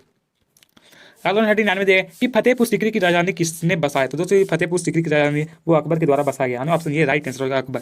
Next 40 में क्या बोल रहा है कि शेख मोइनुद्दीन चिश्ती की दरगाह कहाँ पर स्थित है, तो ये जो दरगाह है वो अजमेर में स्थित है, option D right answer Ajmer. ध्यानपूर्वक देखना है और हर एक क्वेश्चन को अच्छी तरह से याद कर लेना है। पहला क्वेश्चन क्या बोल रहे फ्रेंड कि हड़प्पा की खोज किसने किया था, काफी ज्यादा आसान क्वेश्चन। जो हड़प्पा है इसकी खोज किसके द्वारा किया गया, तो दोस्तों जो हड़प्पा है इसकी खोज दयाराम साहनी के द्वारा किया गया था, ठीक है। तो ऑप्शन बी राइट आंसर होगा दयाराम साहनी। कब किया गया फ्रेंड, तो हड़प्पा का खोज तो 1921 ईस्वी में दोस्तों ये हड़प्पा का खोज किया गया था, ठीक है। या किसके द्वारा, तो दयाराम साहनी। कौन सा नदी के किनारे स्थित है, तो ये जो हड़प्पा है वो रावी नदी के किनारे स्थित है, ठीक है। और कहाँ पर है, तो पाकिस्तान के माउंटगोमरी जिला में। नेक्स्ट 2 में दिया गया फ्रेंड्स कि तौलने की इकाई के रूप में सिंधुवासी किस अंक या गुना का व्यवहार करते थे। आने को ये सिंधु घाटी सभ्यता के जो लोग होते थे वो तौलने के लिए कौन सा अंक का प्रयोग करते थे, तो 16 का प्रयोग जो दोस्तों वो सबसे ज्यादा किया जाता था। तो ऑप्शन डी राइट आंसर 16। दोस्तों यहाँ पे जितने भी क्वेश्चन बताए रहे ये सभी क्वेश्चन आपके क्लास 12 फाइनल बोर्ड या फिर काफी ज्यादा महत्वपूर्ण होने वाले, तो प्लीज आप इन सभी क्वेश्चन को अच्छी तरह से याद कर लीजिएगा। अगला 3 में दिया गया कि हड़प्पा सभ्यता किस युग की सभ्यता थी, तो दोस्तों ये जो हड़प्पा सभ्यता है वो एक कांस्य युगीन सभ्यता है। तो ऑप्शन सी राइट आंसर होगा कांस्य युगीन सभ्यता, ठीक है। इसकी खोज किसने किया, तो मैंने आपको पहले ही बताया दयाराम साहनी के द्वारा 1921 ईस्वी में हड़प्पा सभ्यता का खोज किया गया था। नेक्स्ट 4 में दिया गया कि हड़प्पा किस नदी के किनारे स्थित है। आने को ये जो हड़प्पा है वो कौन सा नदी के किनारे स्थित है, तो दोस्तों ये जो हड़प्पा है वो रावी नदी के किनारे स्थित है, यानी ऑप्शन सी राइट आंसर होगा रावी नदी के किनारे, ठीक है। इसकी खोज कब हुई थी, 1921 ईस्वी में। किसने किया, तो दयाराम साहनी। नेक्स्ट 5 में दिया गया कि सिंधु घाटी सभ्यता में विशाल स्नानागार के अवशेष कहाँ मिले थे। आने को सिंधु घाटी सभ्यता में जो विशाल स्नानागार का अवशेष मिला था वो कौन सा स्थल से मिला था, तो दोस्तों विशाल स्नानागार का जो अवशेष मिला था वो मोहनजोदड़ो से मिला था, ठीक है। तो ऑप्शन सी राइट आंसर होगा मोहनजोदड़ो, यानी ऑप्शन सी राइट आंसर होगा। दोस्तों आपसे कई बार क्वेश्चन पूछा जाता है कि जो स्नानागार का अवशेष मिला था इसकी लंबाई चौड़ाई कितनी थी, तो दोस्तों ये स्नानागार था इसकी जो लंबाई थी वो 11.88 मीटर ये लंबा था। चौड़ाई की बात करें तो ये टोटल जो चौड़ा था फ्रेंड वो 7.03 मीटर इसकी कुल चौड़ाई थी, और वही गहराई की बात करें तो 2.43 मीटर इसकी गहराई थी, ठीक है। तो आपको इसको एक बार ध्यानपूर्वक अच्छी तरह से पढ़ लेना है। नेक्स्ट 6 में दिया गया कि सिंधु घाटी सभ्यता में सबसे विशाल नगर कौन सा था। आने को सिंधु घाटी सभ्यता में जो है वो सबसे विशाल नगर यहाँ पे पूछा जा रहा है, तो सबसे विशाल नगर जो है वो मोहनजोदड़ो था। तो ऑप्शन यहाँ पे बी राइट आंसर मोहनजोदड़ो। दोस्तों यहाँ पे बहुत सारे स्टूडेंट कंफ्यूज कर जाते हैं। दोस्तों सिंधु घाटी में सबसे बड़ा आपसे अगर नगर पूछेगा सबसे विशाल नगर तब मोहनजोदड़ो होगा, लेकिन सबसे बड़ा अगर स्थल पूछेगा सबसे बड़ा स्थान पूछेगा तो राखीगढ़ी होगा, ठीक है। और ये मोहनजोदड़ो का जो खोज है फ्रेंड वो राखल दास बनर्जी के द्वारा किया गया था। कब किया गया फ्रेंड, तो 1922 ईस्वी में। नेक्स्ट 7 में कि कोलकाता में स्थित एशियाटिक सोसाइटी की स्थापना किस वर्ष हुई। आने को जो कोलकाता में एशियाटिक सोसाइटी है इसकी स्थापना कब हुई थी, तो 1784 में इसकी स्थापना हुई थी, यानी ऑप्शन सी राइट आंसर होगा 1784। दोस्तों ये जो एशियाटिक सोसाइटी की स्थापना जो वो 15 जनवरी 1784 में हुआ था। कब, तो 15 जनवरी 1784 में। किसके नेतृत्व में होता है, तो विलियम जोन्स के काल में हुआ था इसकी स्थापना, ठीक है, विलियम जोन्स। नेक्स्ट 8 में फ्रेंड यहाँ से आपका एक क्वेश्चन जरूर रहेगा आपके बोर्ड एग्जाम में कि सिंधु सभ्यता की उत्तरी सीमा क्या थी। आपसे यहाँ पे उत्तरी पूछा जाए, कभी पूर्वी पूछ देगा, कभी पश्चिमी पूछ देगा, तो आपको एक बार ध्यान से यहाँ पढ़ लेना है। तो ये सिंधु घाटी सभ्यता की जो उत्तरी सीमा है वो मांदा है, ठीक है। तो ऑप्शन सी राइट आंसर होगा मांदा। हम लोग चलिए सभी जान लेते हैं कि कौन सा सीमा इसका क्या क्या है। तो दोस्तों उत्तरी सीमा आपसे पूछेगा तो मांदा हो जाएगा। कौन सा नदी के किनारे स्थित है, तो चिनाब नदी के किनारे। कहाँ पर स्थित है, तो जम्मू कश्मीर, ठीक है। वहीं इसका दक्षिणतम हिस्सा की बात करें तो दक्षिणतम जो इसका हिस्सा है वो दाइमाबाद है। कहाँ पर स्थित है, तो महाराष्ट्र में। वो कौन सा नदी किनारे, तो गोदावरी नदी। और वहीं पूर्वी बिंदु की बात करें तो पूर्वी बिंदु जो है वो आलमगीरपुर है। कहाँ पर है, तो यूपी में। कौन सा नदी, तो हिंदन नदी के किनारे। वहीं इसका जो पश्चिमतम बिंदु है वो सुदकाकेडोर है, ठीक है। कौन सा नदी, दसमक नदी के किनारे। तो आपको इसको एक बार ध्यानपूर्वक याद कर लेना है। नेक्स्ट 9 में दिया कि सिंधु घाटी के लोग भोजन को मीठा बनाने के लिए किसका प्रयोग करते थे। आने वाले ये सिंधु घाटी सभ्यता के जो लोग हैं वो उस समय भोजन को मीठा बनाने के लिए इनमें से किसका प्रयोग किया जाता था, तो शहद का। यानी ऑप्शन सी राइट आंसर होगा शहद।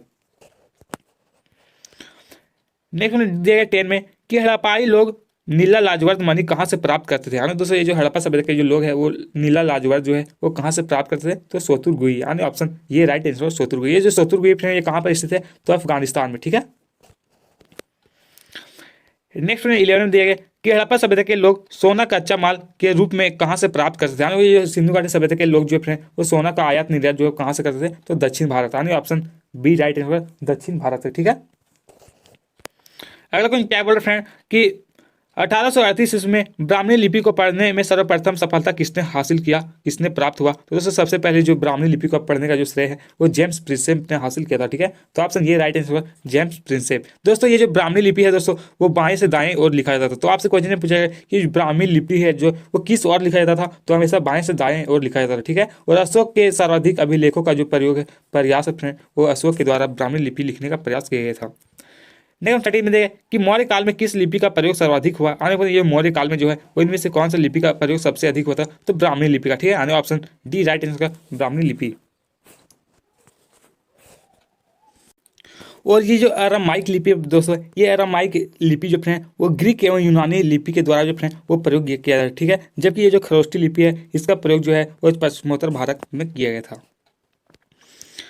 नेक्स्ट 14 में दिया गया कि अशोक की कलिंग विजय का उल्लेख किस शिलालेख में मिलता है। वो बता रही जो अशोक की किले जो कलिंग विजय का जो उल्लेख है वो कौन सा शिलालेख में मिलता है, तो 13वीं शिलालेख। यानी ऑप्शन सी राइट आंसर होगा 13वीं शिलालेख। दोस्तों ये आपसे क्वेश्चन पूछा जाता है कि 14वीं शिलालेख में किसके बारे में जानकारी मिलती, तो 14वीं जो शिलालेख में दोस्तों वो धर्म के तत्वों का प्रकाशन पर बल दिया गया। वहीं 12वीं शिलालेख में बात करें तो 12वीं शिलालेख में जो है वो धार्मिक सहिष्णुता पर जोर दिया गया। और 14वीं शिलालेख में जो है वो 13 शिलालेखों का जो है वो पूरा पुनरावलों पर बल दिया गया, ठीक है। इसके बारे में बताया गया है। नेक्स्ट 15 में दिए कि हाथी गुफा अभिलेख किससे संबंधित है। यानी वो ये हाथी गुफा अभिलेख है वो किससे संबंधित है, तो दोस्तों ये हाथी गुफा लेख जो है वो खारवेल से संबंधित है। यानी ऑप्शन डी राइट होगा खारवेल। दोस्तों ये जो अभिलेख है फ्रेंड यह उड़ीसा के उदयगिरी में है, ठीक है। ये जो खारवेल कहाँ पर है, तो उड़ीसा के उदयगिरी में है, जिसे कलिंग राजा खारवेल ने उत्खनन किया था। इसको किसने उत्खनन करा था, तो कलिंग के राजा ने करा था, ठीक है। नेक्स्ट डे 60 में जो कि काफ़ी ज़्यादा इंपॉर्टेंट है आपके एग्जाम के लिए कि राजगीर कितने पहाड़ियों से घिरा हुआ था। वो ये राजगीर है वो कितने पहाड़ों से घिरा हुआ था, तो टोटल 5 पहाड़ों से ये जो राजगीर है दोस्तों वो घिरा हुआ था, ठीक है। कौन कौन पहाड़ी से घिरा हुआ है, तो विपुलगिरी, रत्नागिरी, उदयनगिरी, सोनगिरी एवं व्यवहारगिरी, ये 5 पहाड़ियों से जो है वो राजगीर घिरा हुआ था, ठीक है। तो ऑप्शन यहाँ पे right answer option B 5। Next में 70 में है कि पाटलिपुत्र की स्थापना किसने की, तो दोस्तों ये पाटलिपुत्र है पटना का पुराना नाम है, इसकी स्थापना जो है वो उदयन के द्वारा किया गया था, ठीक है। तो ऑप्शन डी राइट आंसर होगा उदयन। यह हर्यक वंश के शासक थे। उदयन जो है वो कौन सा वंश के शासक थे, तो हर्यक वंश के। नेक्स्ट में क्या बोल रहा है कि इंडिका के रचयिता कौन थे। काफी ज्यादा महत्वपूर्ण क्वेश्चन है, ये इंडिका है इसके रचयिता कौन है, तो दोस्तों इंडिका जो है वो मेगास्थनीज के द्वारा लिखा गया था, ठीक है। तो ऑप्शन डी राइट आंसर हो जाएगा मेगास्थनीज। अगला क्वेश्चन क्या बोल रहा है कि सारनाथ का स्तंभ किसने बनाया। आना ये सारनाथ का स्तंभ है वो किसके द्वारा बनाया गया था, तो दोस्तों ये सारनाथ का जो स्तंभ है फ्रेंड वो यूपी में, कहाँ पर स्थित है फ्रेंड, तो यूपी में। इसे कब बनाया गया, तो 250 ईसा पूर्व जो है वो सम्राट अशोक के द्वारा बनाया गया, ठीक है। तो यहाँ पे राइट आंसर हो जाएगा फ्रेंड ऑप्शन ये अशोक मौर्य, ठीक है।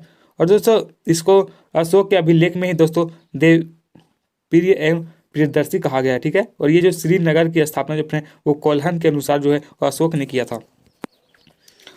नेक्स्ट 20 में देखेंगे कि 187 ईसा पूर्व अंतिम मौर्य सम्राट बृहदत्त का वध किसने किया था, तो दोस्तों बृहदत्त के स्थापना जो है वो पुष्यमित्र शुंग के द्वारा किया गया। आने option B right answer Pushyamitra Shunga.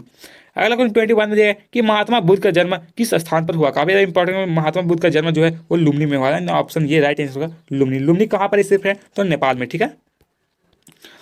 Next 22 में दिया है कि औरंगजेब की मृत्यु कब हुई, तो दोस्तों जो औरंगजेब है इसकी जो मृत्यु है वो 1707 ईस्वी में हुआ था। यानी ऑप्शन ये राइट आंसर हो जाएगा। नेक्स्ट 23 में दिया है कि दीपवंश और महावंश ग्रंथ किस देश से संबंधित है, तो ये श्रीलंका से संबंधित है। यानी ऑप्शन डी राइट आंसर होगा श्रीलंका। अगला 24 में दिया है कि महात्मा बुद्ध की शिक्षाएं किसमें संकलित है, तो दोस्तों महात्मा बुद्ध की जो शिक्षाएं हैं वो सूत पिटक में संकलित है। यानी ऑप्शन ये राइट आंसर सूत पिटक। अगला 25 में दिया गया कि अकबर की मृत्यु कब हुई। काफी इंपॉर्टेंट ये अकबर है इनकी मृत्यु कब हुई थी, तो दोस्तों ये जो अकबर है इसकी मृत्यु जो है वो 1605 ईसा पूर्व हो गया था, ठीक है। 1605 ईस्वी में। यानी ऑप्शन डी राइट आंसर 1605 ईस्वी में। दोस्तों अकबर का जो पूरा नाम है वो क्या था, तो अकबर का जो पूरा नाम है वो जलालुद्दीन मोहम्मद अकबर था, ठीक है। तो आपसे क्वेश्चन में पूछा जा सकता है कि अकबर का पूरा नाम क्या था, तो जलालुद्दीन मोहम्मद अकबर, ठीक है। ये अकबर के द्वारा फिर वो दीन ये इलाही दोस्तों 1572 में एवं सुलह ये कुल नीति का जो अकबर से संबंधित है। ठीक है, ये आपसे क्वेश्चन पूछा कि दिन ये इलाही जो है वो अकबर के द्वारा जारी किया कब, तो 1582 में। किससे संबंधित है, तो अकबर से। ठीक है, इबादत खाना की स्थापना जो फ्रेंड वो अकबर के द्वारा 1575 ईस्वी में किया गया था। क्वेश्चन में आपसे पूछा जाता है कि इबादत खाना का स्थापना किसने किया, तो अकबर का 1575 ईस्वी में।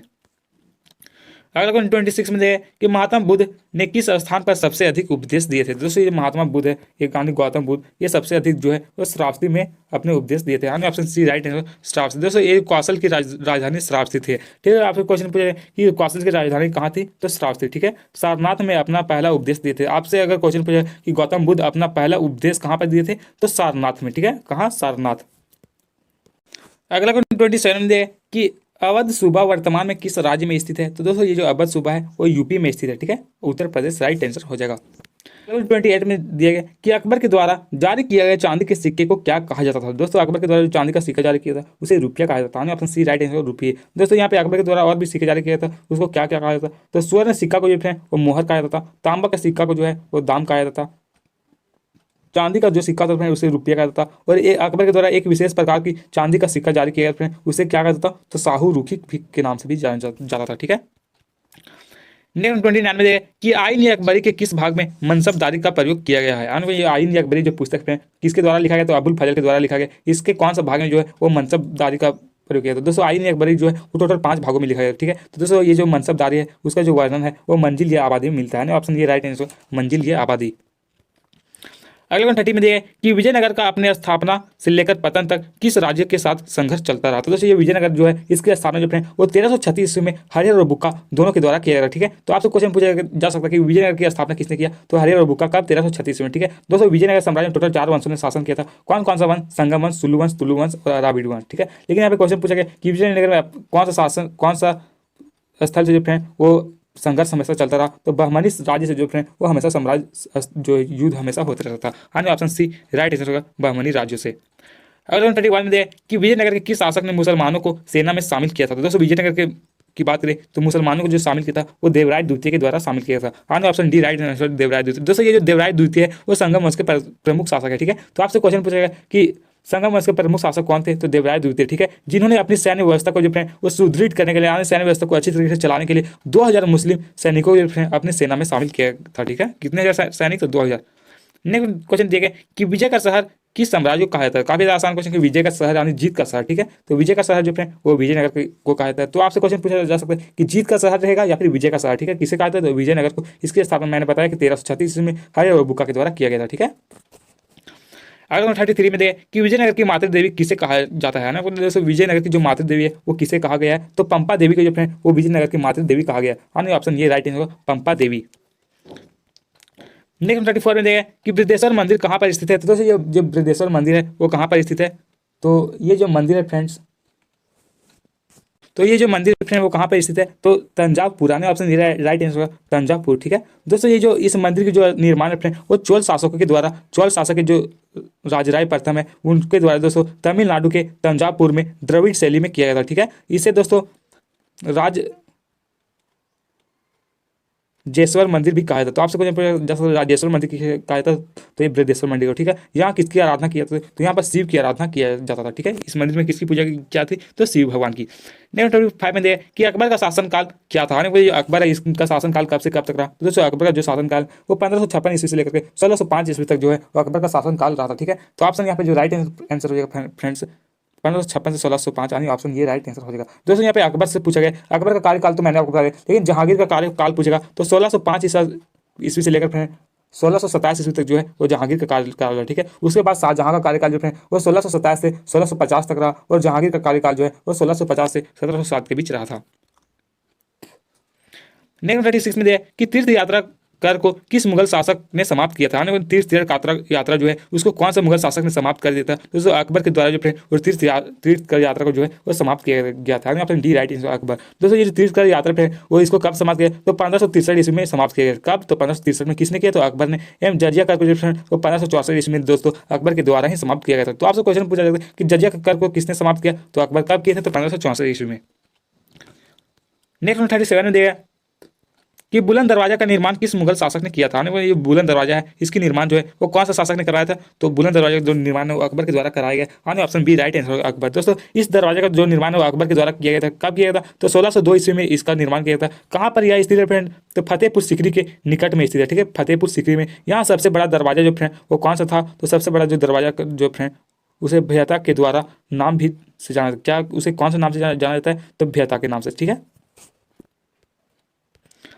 नेक्स्ट 38 में दिया गया कि चांदनी चौक का डिजाइन किस मुगल महिला ने तैयार किया था। वो ये चांदनी चौक का जो डिजाइन है वो किसने तैयार किया, तो जहांआरा। ठीक है, यह जहांआरा जो फ्रेंड वो शाहजहां की बेटी थी। ठीक है, तो यहाँ पे कुछ मैं आपको की पॉइंट बताया कि यह दिल्ली में है। यह कहाँ पे स्थित है फ्रेंड्स, तो ये दिल्ली में स्थित है। इसकी डिजाइन जो दोस्तों जहांआरा ने किया था। ठीक है, शाहजहां की बेटी जो है वो जहांआरा के द्वारा तैयार किया गया था। नेक्स्ट क्या बोल रहा है कि विश्व का प्रथम लोकतांत्रिक व्यवस्था किस महाजनपद में मिलती है। तो दोस्तों विश्व की प्रथम जो लोकतांत्रिक व्यवस्था है वो वज्जी में मिलती है। ठीक है, तो वज्जी नहीं दोस्तों तिलछुई में। ठीक है, ऑप्शन बी राइट आंसर तिलछुई। नेक्स्ट 40 में देखिए कि बुद्ध की मानवाकार मूर्ति पहली बार किस कला में बनाई गई थी। दोस्तों पहली बार जो इसकी मूर्ति है वो कहाँ पे बनाई गई थी, तो गंधार कला। Option C right answer Gandhara कला। क्या बोल फ्रेंड कि सिंधु घाटी सभ्यता के लोग का दर्पण किसका बना हुआ था। पता नहीं ये जो सिंधु सभ्यता में जो दर्पण था वो इनमें से किसका बना हुआ था। तो दोस्तों ये जो सिंधु घाटी सभ्यता है वो इसमें जो दर्पण बना था वो तांबे का बना हुआ था। तो ऑप्शन बी राइट आंसर होगा तांबा। ठीक है दोस्तों, ये जो दर्पण है दोस्तों, तो दर्पण जो है इसका साक्ष्य कहाँ से प्राप्त हुआ, तो दर्पण का साक्ष्य हड़प्पा से मिला था। तो क्वेश्चन में आपसे पूछा जा सकता है कि जो दर्पण का साक्ष्य सिंधु घाटी सभ्यता के कौन से स्थान से मिला था, तो हड़प्पा से। हड़प्पा से इसके अलावा क्या क्या मिला था फ्रेंड, तो मातृ देवी की प्रतिमा, गेहूं की भूसी, सावधान और तांबे की मुहर जो है वो हड़प्पा से ही प्राप्त हुआ था। ठीक है, नेक्स्ट में क्या बोल रहे फ्रेंड कि सिंधु घाटी सभ्यता में प्राप्त 3 मुख वाले एक पुरुष देवता की योगी की मुद्रा में सिंहासन पर बैठे हुए दिखलाया गया है, जिसकी पहचान पशुपति शिव के रूप में किसने की थी। आने आपको पता है ये जो मूर्ति है इसकी पहचान जो है वो पशुपति के रूप में किसके द्वारा किया गया था, तो जॉन मार्शल के द्वारा जो है वो इसकी पहचान किया गया था। तो ऑप्शन ये राइट आंसर होगा जॉन मार्शल। यदि बात है ये जो जॉन मार्शल है इसका कार्य कब से कब तक रहा, तो 1902 ईस्वी से लेकर फ्रेंड 1928 ईस्वी तक जो है वो जॉन मार्शल का कार्यकाल रहा। और इसी के कार्यकाल में जो फ्रेंड वो हड़प्पा और मोहनजोदड़ो का खोज जो है वो 1921 और 1922 ईस्वी में मोहनजोदड़ो का खोज हुआ था। ठीक है, 1921 में हड़प्पा और 1922 में मोहनजोदड़ो।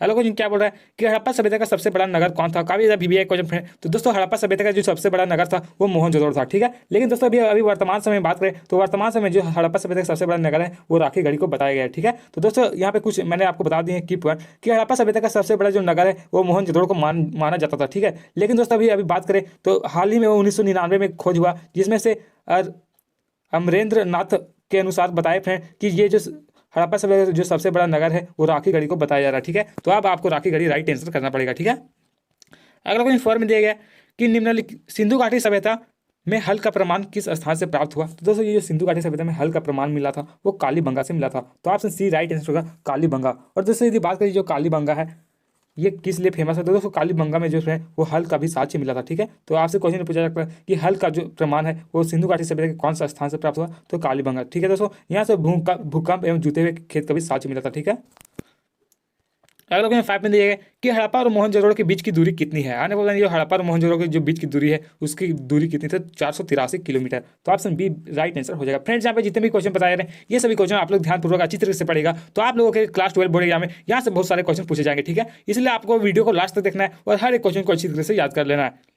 अगला क्वेश्चन 6 में दिया गया कि सिंधु घाटी सभ्यता की जुड़वा राजधानी कौन थी। तो दोस्तों सिंधु घाटी सभ्यता की जो जुड़वा राजधानी है वो हड़प्पा और मोहनजोदड़ो जो है वो सिंधु घाटी सभ्यता की जुड़वा राजधानी कहा जाता है। तो ऑप्शन सी राइट आंसर होगा हड़प्पा और मोहनजोदड़ो। ठीक है, अगला क्वेश्चन 7 में दिया गया कि निम्नलिखित में से किस पदार्थ का उपयोग हड़प्पा कालीन की मुद्रा के निर्माण में मुख्य रूप से किया जाता था। आने आपको इनमें से किसका उपयोग फ्रेंड वो हड़प्पा में जो मुद्रा बनाया था उसमें किया जाता था। तो दोस्तों सेलखड़ी का जो उपयोग है वो हड़प्पा सभ्यता में जो मुद्रा बनाया था उसके लिए सेलखड़ी का प्रयोग किया जाता था। तो ऑप्शन ये राइट आंसर होगा सेलखड़ी। दोस्तों ये जो सेलखड़ी है ये एक पत्थर हुआ करता था। ठीक है, जिससे मुद्रा और मुहर बनाया जाता था। तो आपसे क्वेश्चन पूछा जाएगा कि सिंधु घाटी सभ्यता जो मुहर है वो किससे बनाया जाता था, तो सेलखड़ी पत्थर से। ठीक है, तो मुद्रा भी है वो सेलखड़ी पत्थर से बनाया जाता था।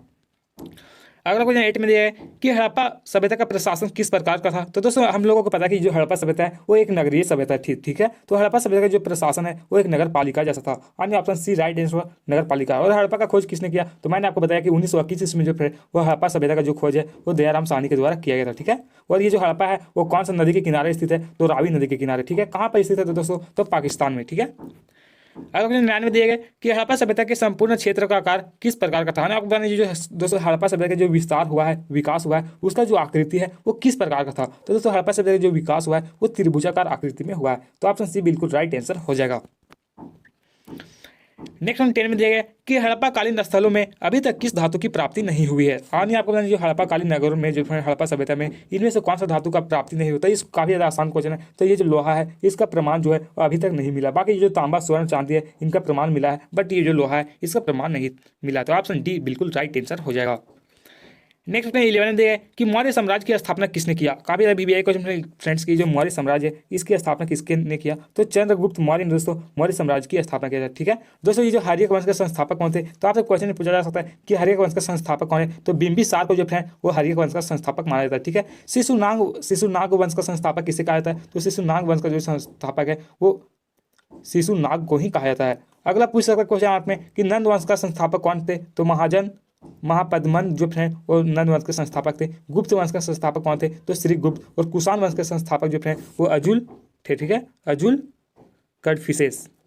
नेक्स्ट 12 दिया गया कि मेघदूत के लेखक निम्न में से कौन है। यानी ये मेघदूत है इसके लेखक कौन है। तो दोस्तों ये मेघदूत के लेखक है वो कालिदास है। Option B right answer Kalidasa. दोस्तों कालिदास की कई प्रमुख कृति हैं जिसमें से ये जो कुमार संभव ये प्रमुख कृति है, मेघदूत प्रमुख कृति है, ये रघुवंश ये सभी जो है वो प्रमुख कृति है कालिदास के। ठीक है, अगला 13 में दिया कि मौर्य काल में गुप्तचरों को क्या कहा जाता था। आने ये मौर्य काल में है ये गुप्तचर होते थे, उन्हें क्या कहकर बोला जाता था। तो जैसे मौर्य काल में जो गुप्तचर है उन्हें गुड़ पुरुष कहा जाता था। आने ऑप्शन ये राइट आंसर होगा गुड़ पुरुष। ये दोस्तों गुड़ पुरुष राइट आंसर। दोस्तों ये जो गुप्त विभाग का जो प्रमुख होता था उसको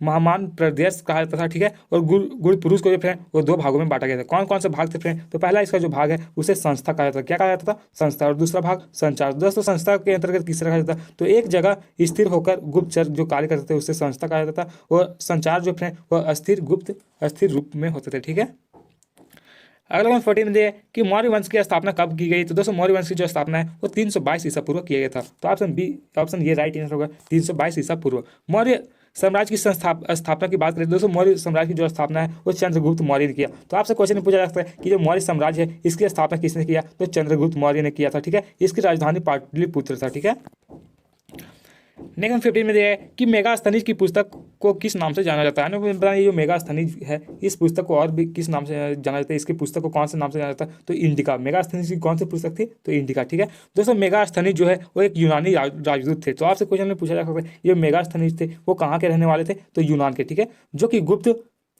जो कि चंद्रगुप्त मौर्य के दरबार में था। ठीक है दोस्तों, ये जो मेगास्थनीज चंद्रगुप्त के दरबार में आए थे। ठीक है, इस किताब में मौर्यकालीन प्रशासन का वर्णन मिला है। जो इंडिका पुस्तक है इसमें किसके बारे में वर्णन किया गया। तो मौर्य काल में जितने भी काम हुए थे उसके बारे में काफी ज्यादा वर्णन किया गया है।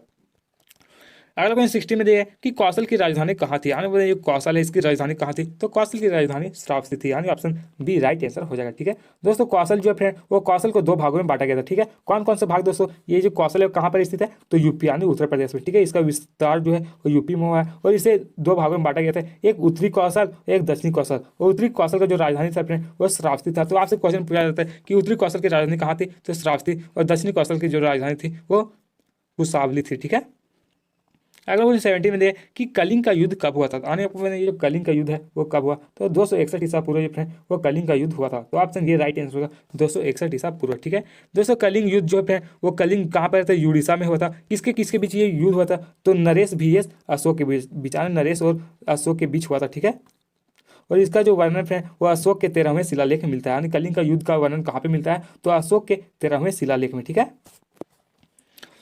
नेक्स्ट क्या बोल रहा है कि भारत में सर्वप्रथम सोने की सिक्का जारी करने वाला शासक कौन था। आने वाले भारत में सबसे पहली बार जो है वो सोने के सिक्का किसके द्वारा जारी किया गया। तो हिंद यूनानियों के द्वारा। ठीक है, और यदि बात करें सबसे ज्यादा सोने सिक्के जारी करने वाला व्यक्ति कौन था। तो गुप्त शासकों के द्वारा वो सबसे ज्यादा सोने का सिक्का जारी किया गया था। वहीं सबसे शुद्ध स्वर्ण सिक्के की जारी की बात करें तो कुषाण शासकों के द्वारा जो है वो सबसे शुद्ध स्वर्ण सिक्के जारी किए गए थे।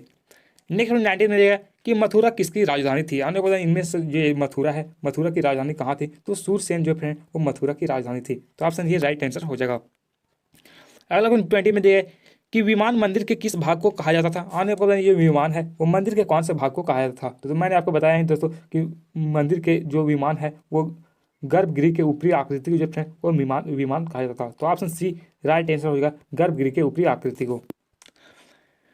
नेक्स्ट 21 में दिया है कि बौद्ध दर्शन किसमें संकलित था। भाई ये बौद्ध दर्शन है वो किसमें संकलित था, तो अभिधम्म पिटक इसी में संकलित था। तो ऑप्शन सी राइट आंसर होगा, अभिधम्म पिटक। ठीक है, और ये जो दोस्तों ये जो सूत पिटक है इसमें किसके बारे में बताया गया, सो सूत पिटक में जो फ्रेंड वो संघ के सिद्धांत बताया गया, और ये जो विनय पिटक है फ्रेंड इसमें संघ के नियम के बारे में बताया गया। ठीक है, इसके संकलन करता कौन है, तो आनंद। ठीक है, अगला 22 में दिए कि भगवान बुद्ध का जन्म किस देश में हुआ था। काफी इंपॉर्टेंट क्वेश्चन है कि भगवान गौतम बुद्ध है इनका जन्म कहाँ पे हुआ था। तो मैंने आपको बताया कि गौतम बुद्ध का जो जन्म है वो नेपाल में हुआ था। नेपाल में कहाँ पे, तो नेपाल में कपिलवस्तु जिला जो फ्रेंड कहाँ पे, तो नेपाल में लुम्बिनी में। तो आपसे क्वेश्चन पूछा गया कि गौतम बुद्ध का जन्म कहाँ पर था, नेपाल में, लेकिन कौन सा स्थान में, तो लुम्बिनी में। ठीक है, लुम्बिनी में नहीं रहेगा तो कपिलवस्तु रहेगा। ठीक है, अगला क्वेश्चन 23 में दिया है कि महावीर की मृत्यु कब हुई, यानी कि ये महावीर है इनकी मृत्यु कब हुई थी। तो दोस्तों इनका मृत्यु जो है वो कहाँ पर हुई थी, यहाँ पे पूछा गया। तो महावीर की जो मृत्यु हुई है वो पावापुरी में हुआ था। कब हुआ था फ्रेंड, तो 468 ईसा पूर्व जो है वो महावीर का मृत्यु हुआ था। ठीक है, अगला 24 में दिया गया है कि त्रिरत्न सिद्धांत सम्यक ज्ञान, सम्यक दर्शन, सम्यक आचरण किस धर्म की महिमा में है। तो दोस्तों ये जैन धर्म की महिमा है। तो ऑप्शन ये राइट आंसर होगा, जैन धर्म। नेक्स्ट हम क्या बोल रहे हैं कि महावीर स्वामी का जन्म कब हुआ था। तो दोस्तों महावीर स्वामी का जो जन्म है वो 540 ईसा पूर्व हुआ था। तो ऑप्शन ये राइट आंसर होगा, 540 ईसा पूर्व। अगला क्वेश्चन दिया है फ्रेंड 26 में कि महात्मा बुद्ध के प्रिय शिष्य का क्या नाम था। तो दोस्तों महात्मा बुद्ध के जो प्रिय शिष्य है उनमें आनंद नाम था। तो ऑप्शन ये बिल्कुल राइट आंसर हो जाएगा।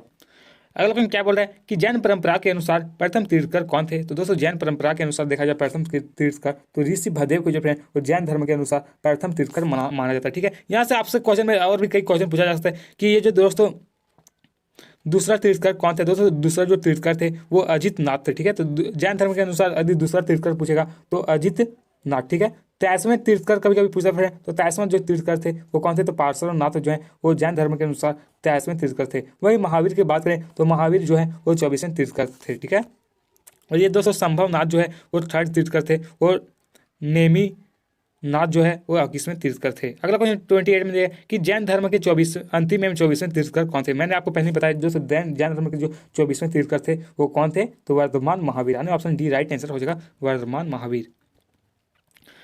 अगला 29 में दिया जो कि काफी अभी भी है क्वेश्चन कि आईन ये अकबरी के लेखक कौन है। आने को जो आईन ये अकबरी है इसके लेखक कौन है। तो दोस्तों ये आईन ये अकबरी है इसके लेखक अबुल फजल है। ये कौन सा भाषा में लिखा गया था फ्रेंड, तो ये जो आईन ये अकबरी है वो फारसी भाषा में लिखा गया था। तो क्वेश्चन में आपसे पूछा जा सकता है ये आईन ये अकबरी कौन सा भाषा में लिखा गया था, फारसी भाषा में। कितने भागों में लिखा गया था, तो टोटल इसे 4 भागों में लिखा गया था। ठीक है, और अबुल फजल इसके लेखक हैं। अगला 30 में दिया है कि आइन ये 10 साला पद्धति के प्रतिपादक कौन है थे। आने वाले जो आइन ये 10 साला है इसके प्रतिपादक कौन थे। तो दोस्तों आइन ये अकबरी जो 10 साला पद्धति है इसके प्रतिपादक राजा टोडरमल थे। यानी ऑप्शन ये राइट आंसर होगा, राजा टोडरमल। ठीक है दोस्तों, इसे जब्ती पद्धति भी कहा जाता है। दोस्तों ये जो आइन ये 10 साला पद्धति इसे क्या कहा जाता है, जब्ती पद्धति भी कहा जाता है। ठीक है, इसे अकबर के वित्त मंत्री टोडरमल द्वारा लाया गया था। ठीक है, इसे किसके द्वारा लाया गया, तो अकबर के वित्त मंत्री टोडरमल के द्वारा। नेक्स्ट 31 में दिया कि अकबरकालीन साम्राज्य के 12 प्रांतों की विस्तृत सूचनाएं आइन ये अकबरी के किस भाग में दी गई। मैंने आपको बताया दोस्तों आइन ये अकबरी जो है वो टोटल 5 भागों में लिखा गया। तो लेकिन यहाँ पे क्वेश्चन पूछा गया कि जो अकबरकालीन साम्राज्य इसके 12 प्रांतों की जो विस्तृत सूचनाएं वो आइन ये अकबरी के कौन सा भाग में मिला है, तो मुल्क आबादी। ठीक है, 5 भागों में एक मुल्क आबादी था, इसी में इसके बारे में बताया गया। ठीक है, तो दोस्तों यहाँ जो सेकेंड इसका जो पार्ट था दूसरा जो पार्ट था उसको क्या कहता था, सिपाह आबादी कहा जाता है। इसमें किसके बारे में बताया गया, तो सिपाह आबादी में जो फ्रेंड वो सैनिक और नागरिक प्रशासन के बारे में बताया गया। ठीक है, वहीं इसकी बात करें पहला उसका नाम था मंजिल आबादी, इसमें शाही घर परिवार के बारे में बताया गया था। वहीं इसके 3rd आबादी की बात करें जो तीसरा भाग था उसे मुल्क आबादी कहा जाता था, और इसमें राजसुआ एवं 12 प्रांतों का वर्णन मिलता है। नेक्स्ट 32 में दिया कि अकबर ने फतेहपुर सीकरी में इबादत खाना का निर्माण कब करवाया। आने वाले ये अकबर के द्वारा जो फतेहपुर सीकरी में इबादत खाना का निर्माण करवाया गया, कब कराया गया था, तो 1575 ईस्वी में अकबर ने फतेहपुर सीकरी का निर्माण करवाया था। ठीक है, फतेहपुर सीकरी का निर्माण जो फ्रेंड वो अकबर ने 1571 से में किया था। ठीक है, मैंने आपको बताया 1571 में इन्होंने किया था। ठीक है, और यहाँ 1575 ईस्वी में वो इबादत खाना का निर्माण किया। 1571 ईस्वी में क्या निर्माण किया, तो फतेहपुर सीकरी का निर्माण कर रहा है। वहीं 1575 में इबादत खाना का निर्माण स्थापना किया। ठीक है, जिसे सभी धर्मों के लिए 1578 ईस्वी में खोल दिया गया था। नेक्स्ट 33 में देखिए कि बाबर द्वारा रचित तुजक ये बाबरी बाबरनामा किस भाषा में लिखा गया, तो ये तुर्की भाषा में लिखा गया। तो ऑप्शन सी राइट आंसर होगा, तुर्की भाषा। ठीक है, बाबरनामा जो फ्रेंड वो आइन ये बाबरी का फारसी अनुवाद है। आपसे क्वेश्चन पूछा जाता है कि बाबरनामा जो है वो किसका अनुवाद किया गया, तो तो आइन ये बाबरी का, ठीक है। कौन सा भाषा में? तो फारसी भाषा में, ठीक है। 1934 में देखें कि बादशाहनामा के रचयिता कौन थे? तो दोस्तों बादशाहनामा जो रचयिता हैं, इसके रचयिता जो है वो अब्दुल हामिद लाहौरी थे। तो option B right answer, Abdul Hamid Lahori, ठीक है। दोस्तों ये जो बादशाहनामा है यह, और दोस्तों ये जो बादशाहनामा है दोस्तों, इसमें आपको बता दें इसमें शाहजहां के 20 वर्षों के कार्यकाल के बारे में जानकारी मिलता है, ठीक है। किसके कार्यकाल? तो शाहजहां के 20 वर्षों के कार्यकाल की। अगला 35 में दिया है कि अकबर का जन्म 1542 ईस्वी में किस स्थान पर हुआ था? काफी इंपॉर्टेंट है। अकबर का जन्म है वो 1542 ईस्वी में हुआ, ठीक है। कब हुआ फ्रेंड? तो 1542 ईस्वी में। कहाँ पर हुआ? तो अमरकोट में। ऑप्शन सी राइट आंसर हुआ, अमरकोट, ठीक है। दोस्तों अकबर का जो जन्म है उसकी डेट की बात करें तो 15 अक्टूबर 1542 ईस्वी में हुआ। कब? तो 15 अक्टूबर 1542 ईस्वी में। कहाँ पे? अमरकोट में। कहाँ पर दोस्तों? तो ये सिंध पाक में स्थित है, ठीक है। किसके घर में? तो राणा वीरसाल के दरबार में जो है वो अकबर का जन्म हुआ था। वही इनका माता का जो नाम था वह हमीदा बानो बेगम, वहीं पिता का जो नाम है वो हुमायूं था, ठीक है। हुमायूं का पूरा नाम क्या है? आप लोग प्लीज कमेंट बॉक्स में कमेंट करके जरूर लिखिएगा कि जो हुमायूं है इसका पूरा नाम क्या था। नेक्स्ट 36 में दिया है कि अकबर का वित्त मंत्री कौन था? दोस्तों अकबर की वित्त मंत्री की बात करें तो अकबर का जो वित्त मंत्री था वो कौन था? तो अकबर का जो वित्त मंत्री था वो टोडरमल था। ऑप्शन बी राइट आंसर होगा, टोडरमल। नेक्स्ट 37 में जो कि काफी ज्यादा इंपॉर्टेंट क्वेश्चन है कि कृष्णदेवराय किस वंश से संबंधित थे? आने को जो कृष्णदेवराय है वो कौन से वंश से संबंधित थे? तो तुलु वंश, ठीक है, तुलु वंश से संबंधित थे। तो दोस्तों ये जो विजयनगर साम्राज्य को ने टोटल 4 वंशों ने शासन किया था। कौन कौन वंश? तो संगम वंश, तुलु वंश और अराविड वंश। इसमें ये जो तुलु वंश है इसके सबसे महत्वपूर्ण जो शासक है वो कृष्णदेवराय है, ठीक है। नेक्स्ट 38 में दिया कि विजयनगर साम्राज्य का सर्वश्रेष्ठ शासक कौन था? ना मैंने आपको बताया जो विजयनगर साम्राज्य है इसका भी सर्वश्रेष्ठ शासक बात करें तो कृष्णदेवराय को जो है वो विजयनगर साम्राज्य का सर्वश्रेष्ठ शासक माना जाता है, ठीक है। दूसरी बात करें विजयनगर साम्राज्य इसकी स्थापना कब हुई? तो 1336 ईस्वी में इसकी स्थापना हुआ। किसने इसका स्थापना किया? तो हरिहर और बुक्का दोनों भाई थे। इन लोगों के द्वारा दोस्तों 1336 ईस्वी में विजयनगर साम्राज्य की स्थापना किया गया, ठीक है। और इसमें टोटल 4 वंशों ने शासन किया। नेक्स्ट 39 है कि बहमनी साम्राज्य की स्थापना कब हुई थी? दोस्तों बहमनी साम्राज्य की जो स्थापना है वो 1347 ईस्वी में हुआ था। आने ऑप्शन सी राइट आंसर हो जाए 1347। अगला क्वेश्चन 40 में दिया फ्रेंड कि यूनेस्को ने हम्पी को विश्व पुरातत्व स्थल कब घोषित किया? आने पर यूनेस्को द्वारा हम्पी को जो है वो विश्व पुरातत्व स्थल कब घोषित किया गया था? तो 1986 ईस्वी में जो फ्रेंड वो विश्व पुरातत्व स्थल घोषित किया। आने ऑप्शन ये राइट आंसर हो जाएगा। प्लीज कमेंट बॉक्स में कमेंट करके जरूर लिखेगा। पहला क्वेश्चन क्या बोल रहे हैं कि मोहनजोदड़ो की खोज किसने की थी? आने पर ये मोहनजोदड़ो है इसकी खोज किसके द्वारा किया गया था, ठीक है। तो दोस्तों ये मोहनजोदड़ो है इसका खोज जो है वो राखल दास बनर्जी के द्वारा किया गया, ठीक है। कब किया गया? तो 1922 ईस्वी में मोहनजोदड़ो का जो है वो खोज किया गया। यह सिंध के लरकाना जिला में स्थित है, ठीक है। तो आपसे क्वेश्चन पूछा जा सकता है कि जो मोहनजोदड़ो है इसकी खोज कब हुई? तो 1922 ईस्वी में इसका खोज हुआ। किसने किया? तो राखल दास बनर्जी। कहाँ पर स्थित है? तो सिंधु नदी के किनारे स्थित है और पाकिस्तान में, ठीक है।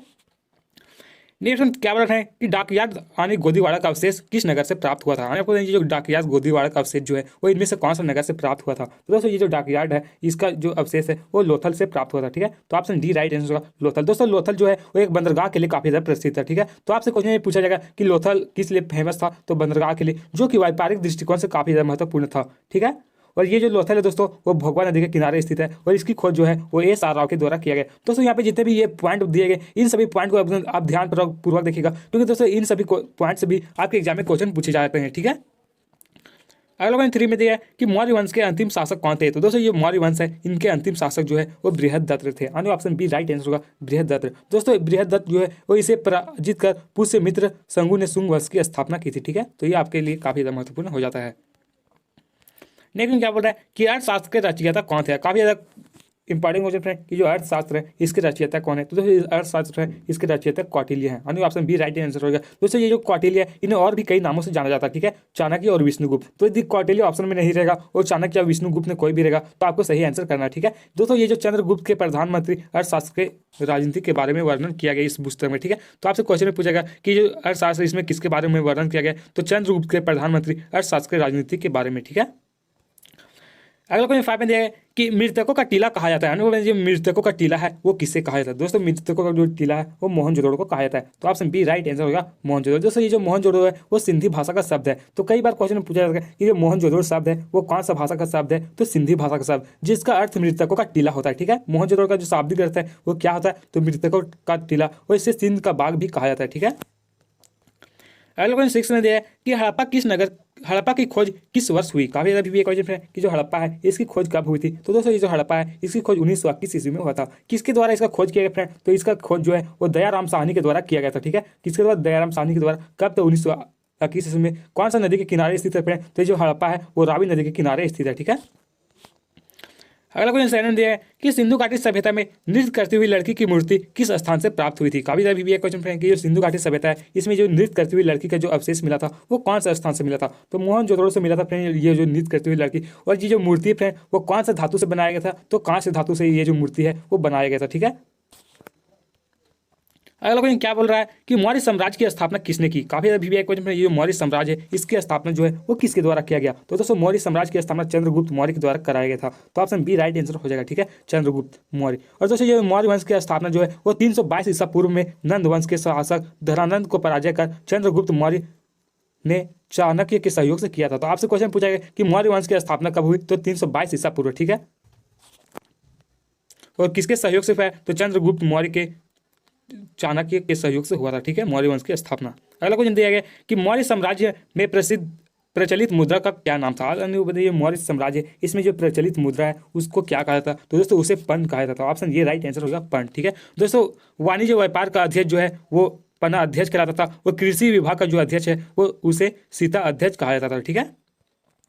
अगला क्वेश्चन 10 में दिया कि मुद्राक्षस के लेखक निम्न में से कौन है? ये मुद्राक्षस है इसके लेखक कौन है? तो दोस्तों ये मुद्राक्षस है इसके लेखक जो है वो विशाखा दत्त है, option D right answer, Vishakha Datta. इस पुस्तक में नंद वंश की समाप्ति एवं मौर्य वंश की स्थापना का वर्णन मिला है, ठीक है। तो आपसे क्वेश्चन में घुमा के पूछा जा सकता है ये मुद्राक्षस पुस्तक है इसमें जो है वो किसके बारे में वर्णन किया गया, ठीक है। तो दोस्तों इसमें जो है वो नंद वंश और मौर्य वंश की स्थापना का वर्णन किया गया। दोस्तों यहाँ पे जितने भी क्वेश्चन बताए जा रहे हैं ये सभी क्वेश्चन आपके फाइनल बोर्ड एग्जाम के लिए काफी ज्यादा महत्वपूर्ण होने वाले। तो प्लीज आप इन सभी क्वेश्चन को अच्छी तरह से ध्यानपूर्वक याद कर लीजिएगा और एकदम वीडियो को पूरा लास्ट तक देख रहे हैं, ठीक है। अगला क्वेश्चन 11 दे कि निम्नलिखित में से कौन मौर्य वंश का शासक नहीं है? इनमें से कौन सा जो है वो मौर्य वंश का शासक नहीं था? तो दोस्तों ये जो है बिंदुसार ये भी मौर्य वंश के शासक थे, अशोक भी थे, चंद्रगुप्त मौर्य भी थे, लेकिन ये जो अजातशत्रु है ये मौर्य वंश के शासक नहीं थे। तो ऑप्शन डी राइट आंसर होगा, अजातशत्रु। दोस्तों बिंदुसार जो है वो बिंबिसार का पुत्र था, ठीक है। ये जो बिंदुसार है ये किसका पुत्र था? तो बिंबिसार का, ठीक है। बिंदुसार का जो कार्यकाल है वो कब से कब तक रहा? तो बिंदुसार का जो कार्यकाल है वो 544 ईसा पूर्व से लेकर के 492 ईसा पूर्व तक रहा, ठीक है। तो आपसे क्वेश्चन में पूछा जा सकता है कि बिंदुसार का कार्यकाल कब से कब तक रहा? तो 544 ईसा पूर्व से 492 ईसा पूर्व। दोस्तों यहाँ पे जितने भी की पॉइंट दिए गए ये सभी क्वेश्चन को आप लोग अच्छी तरह से कॉपी में लिख लीजिएगा और जब तक आपका एग्जाम नहीं हो जाता तब तक आपको पढ़ते रहना, ठीक है। अगला क्या बोल रहा है कि चंद्रगुप्त मौर्य ने सेल्यूकस को कब पराजित किया था? आने वाला चंद्रगुप्त मौर्य है तो दोस्तों इन्होंने सेल्यूकस को जो है वो 322 ईसा पूर्व पराजित किया था। तो ऑप्शन बी राइट आंसर होगा। दोस्तों सेल्यूकस निकेटर जो है वो सिकंदर का सेनापति था, ठीक है। तो आपसे क्वेश्चन पूछा जाएगा कि सेल्यूकस निकेटर जो है वो किसका सेनापति था? तो सिकंदर का, ठीक है। इसी की बेटी हेलेना से मौर्य का विवाह हुआ था, ठीक है। तो दोस्तों इसकी बेटी की हेलेना जो है उसका मौर्य से विवाह था। बदले में ये अपने ससुर को यानी सेल्यूकस निकेटर को जो फ्रेंड वो 500 हाथी जो है वो देता है, ठीक है।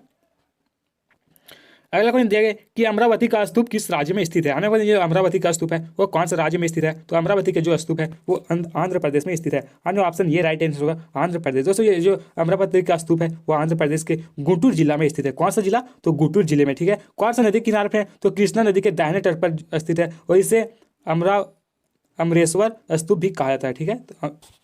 तो ये आपके लिए काफी ज्यादा महत्वपूर्ण है। अगला क्वेश्चन क्या दिया बोल रहे हैं कि बुद्ध के पूर्व जन्म की कथाएं निम्नलिखित में से किसमें संकलित है? तो दोस्तों इसका जो है राइट आंसर जातक कथा, जी है, तो जातक कथा में संकलित है। दोस्तों ये पंचतंत्र के लेखक कौन है? तो दोस्तों पंचतंत्र के जो लेखक है वो विष्णुवर्धन है, ठीक है।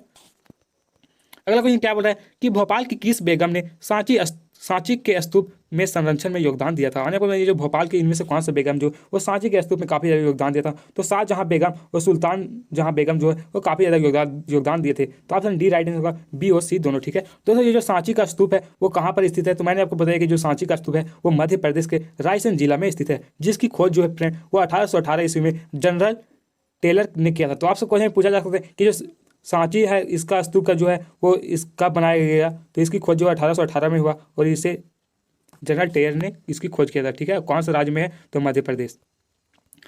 नेक्स्ट बोल रहा है कि बुद्ध के बचपन का नाम क्या था। काफी अभी क्वेश्चन ये गौतम बुद्ध का बचपन का नाम क्या है। तो दोस्तों गौतम बुद्ध का जो बचपन का नाम था वो सिद्धार्थ था। तो ऑप्शन डी राइट आंसर होगा सिद्धार्थ। यदि बात करें इनका जन्म कब हुआ तो दोस्तों इनका जन्म जो है वो 563 ईसा पूर्व जो है वो लुम्बिनी में हुआ था। ये जो लुम्बिनी कहाँ पर है तो ये जो लुम्बिनी है वो नेपाल में स्थित है, ठीक है। यदि बात करें इनका मृत्यु की तो इनकी मृत्यु जो है वो 483 ईसा पूर्व हुआ था, ठीक है। कहाँ पर तो कुशीनगर में। इनके पिता का नाम सुद्धोधन था, ठीक है, और इनकी माता का जो नाम था वो महामाया, और वहीं इनकी पत्नी का नाम जो है वो यशोधरा था, ठीक है।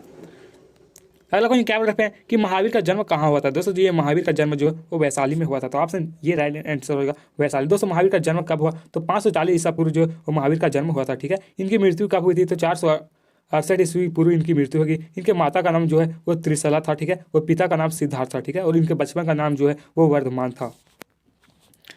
नेक्स्ट 18 में दिया है कि जैन समुदाय में प्रथम विभाजन के श्वेतांबर संप्रदाय के संस्थापक कौन थे, ठीक है। तो दोस्तों जैन संप्रदाय में प्रथम विभाजन जो संप्रदाय के जो संस्थापक थे वो स्थल भद्र थे। तो ऑप्शन बी राइट आंसर होगा स्थूल भद्र। अगला क्वेश्चन 19 में दिया कि स्तूप संबंधित है, यानी ये जो स्तूप है वो इनमें से किससे संबंधित है तो बौद्ध धर्म से, यानी ऑप्शन सी राइट आंसर होगा बौद्ध।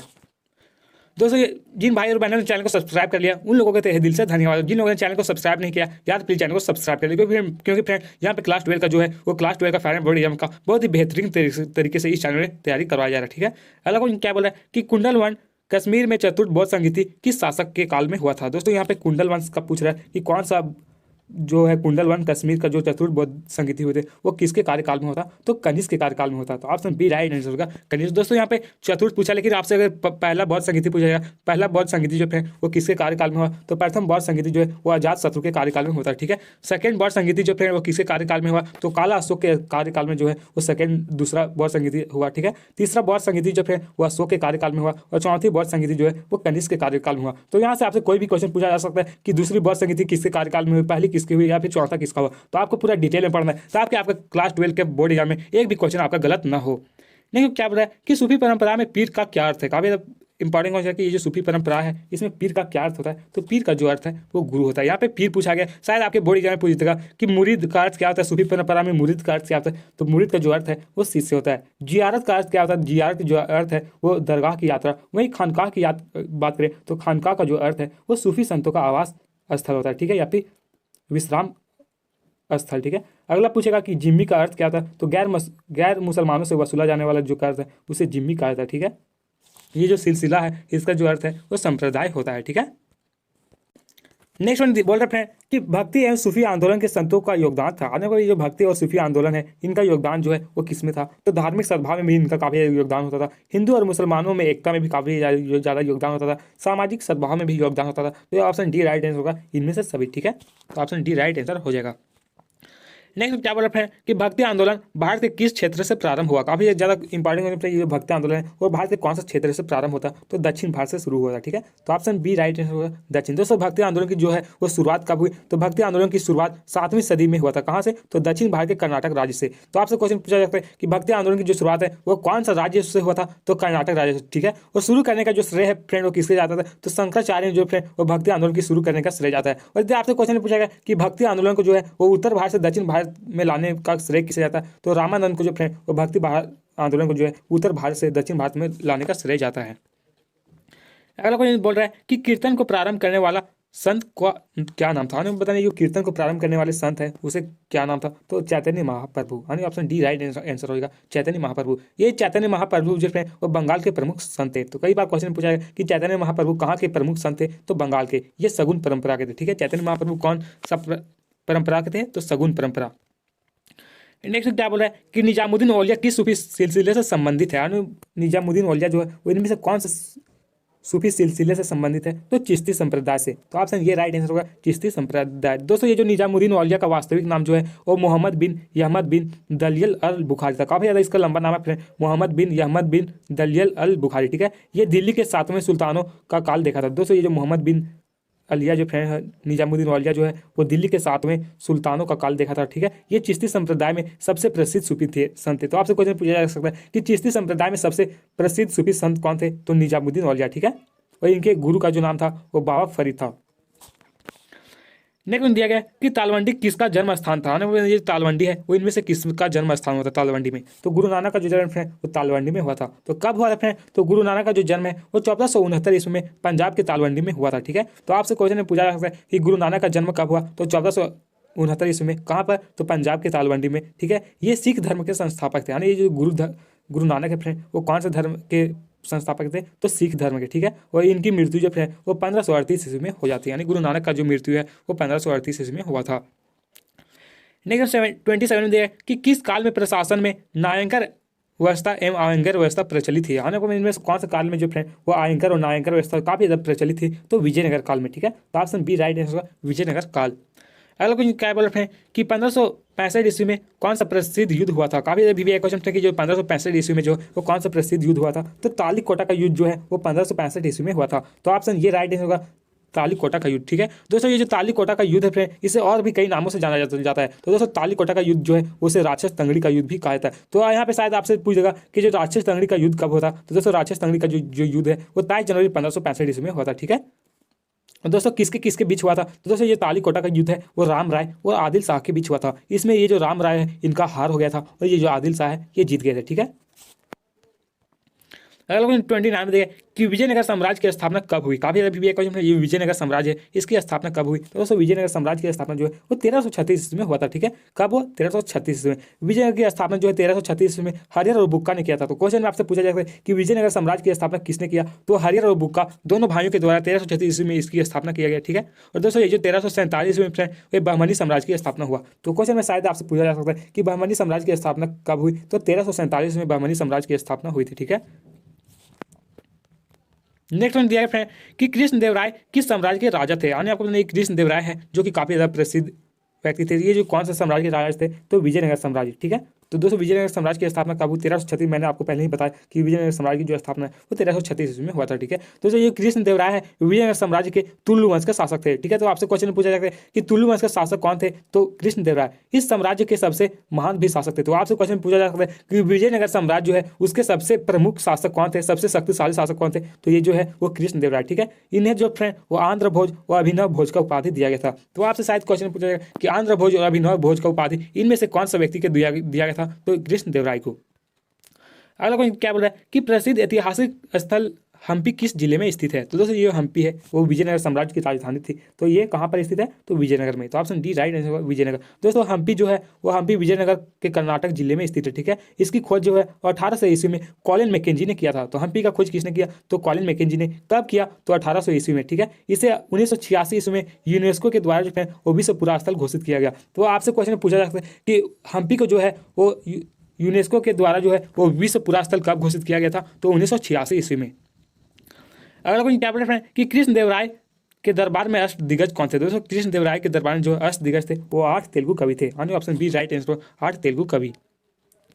अगला क्वेश्चन क्या बोल रहे हैं कि विजयनगर की स्थापना किसने की। तो मैंने आपको पहले ही बता दिया कि ये जो विजयनगर साम्राज्य है इसकी स्थापना 1336 ईस्वी में हरिहर और बुक्का के द्वारा किया गया था। तो ऑप्शन ये राइट आंसर होगा हरिहर और बुक्का। दोस्तों विजयनगर साम्राज्य है इसमें टोटल 4 वंशों ने शासन किया। कौन? तो आपसे क्वेश्चन पूछा जा सकता है कि विजयनगर साम्राज्य में कितने वंशों ने शासन किया। तो 4 वंश। कौन कौन? संगम वंश, सुलु वंश, तुलु वंश और अराविड वंश। ठीक है, नेक्स्ट क्या बोल रहा है कि अकबरनामा की रचना किसने किया। तो अबुल फजल के द्वारा जो फ्रेंड वो अकबरनामा का रचना किया गया। तो ऑप्शन डी राइट आंसर होगा अबुल फजल। कौन सा भाषा में किया गया फ्रेंड? तो फारसी भाषा में। ठीक है, अगला 35 में कि प्रथम पानीपत का युद्ध कब लड़ा गया था। दोस्तों प्रथम पानीपत का जो युद्ध है वो 1526 ईस्वी में लड़ा गया था। वैसे डेट की बात करें तो 21 अप्रैल 1526 ईस्वी के जो फ्रेंड वो प्रथम पानीपत का युद्ध लड़ा गया था। ठीक है, किसके किसके बीच ये युद्ध हुआ था फ्रेंड? तो पानीपत का जो पहला युद्ध है वो इब्राहिम लोदी और बाबर के बीच हुआ था। ठीक है, किसके किसके बीच? तो इब्राहिम लोदी और बाबर। इसमें इब्राहिम लोदी जो इसका हार हुआ था और जो बाबर है वो जीत गए थे। ठीक है, नंबर 36 में है कि आइन ए अकबरी कितने भागों में विभक्त है। तो दोस्तों जो आइन ए अकबरी है वो टोटल 5 भागों में विभक्त है।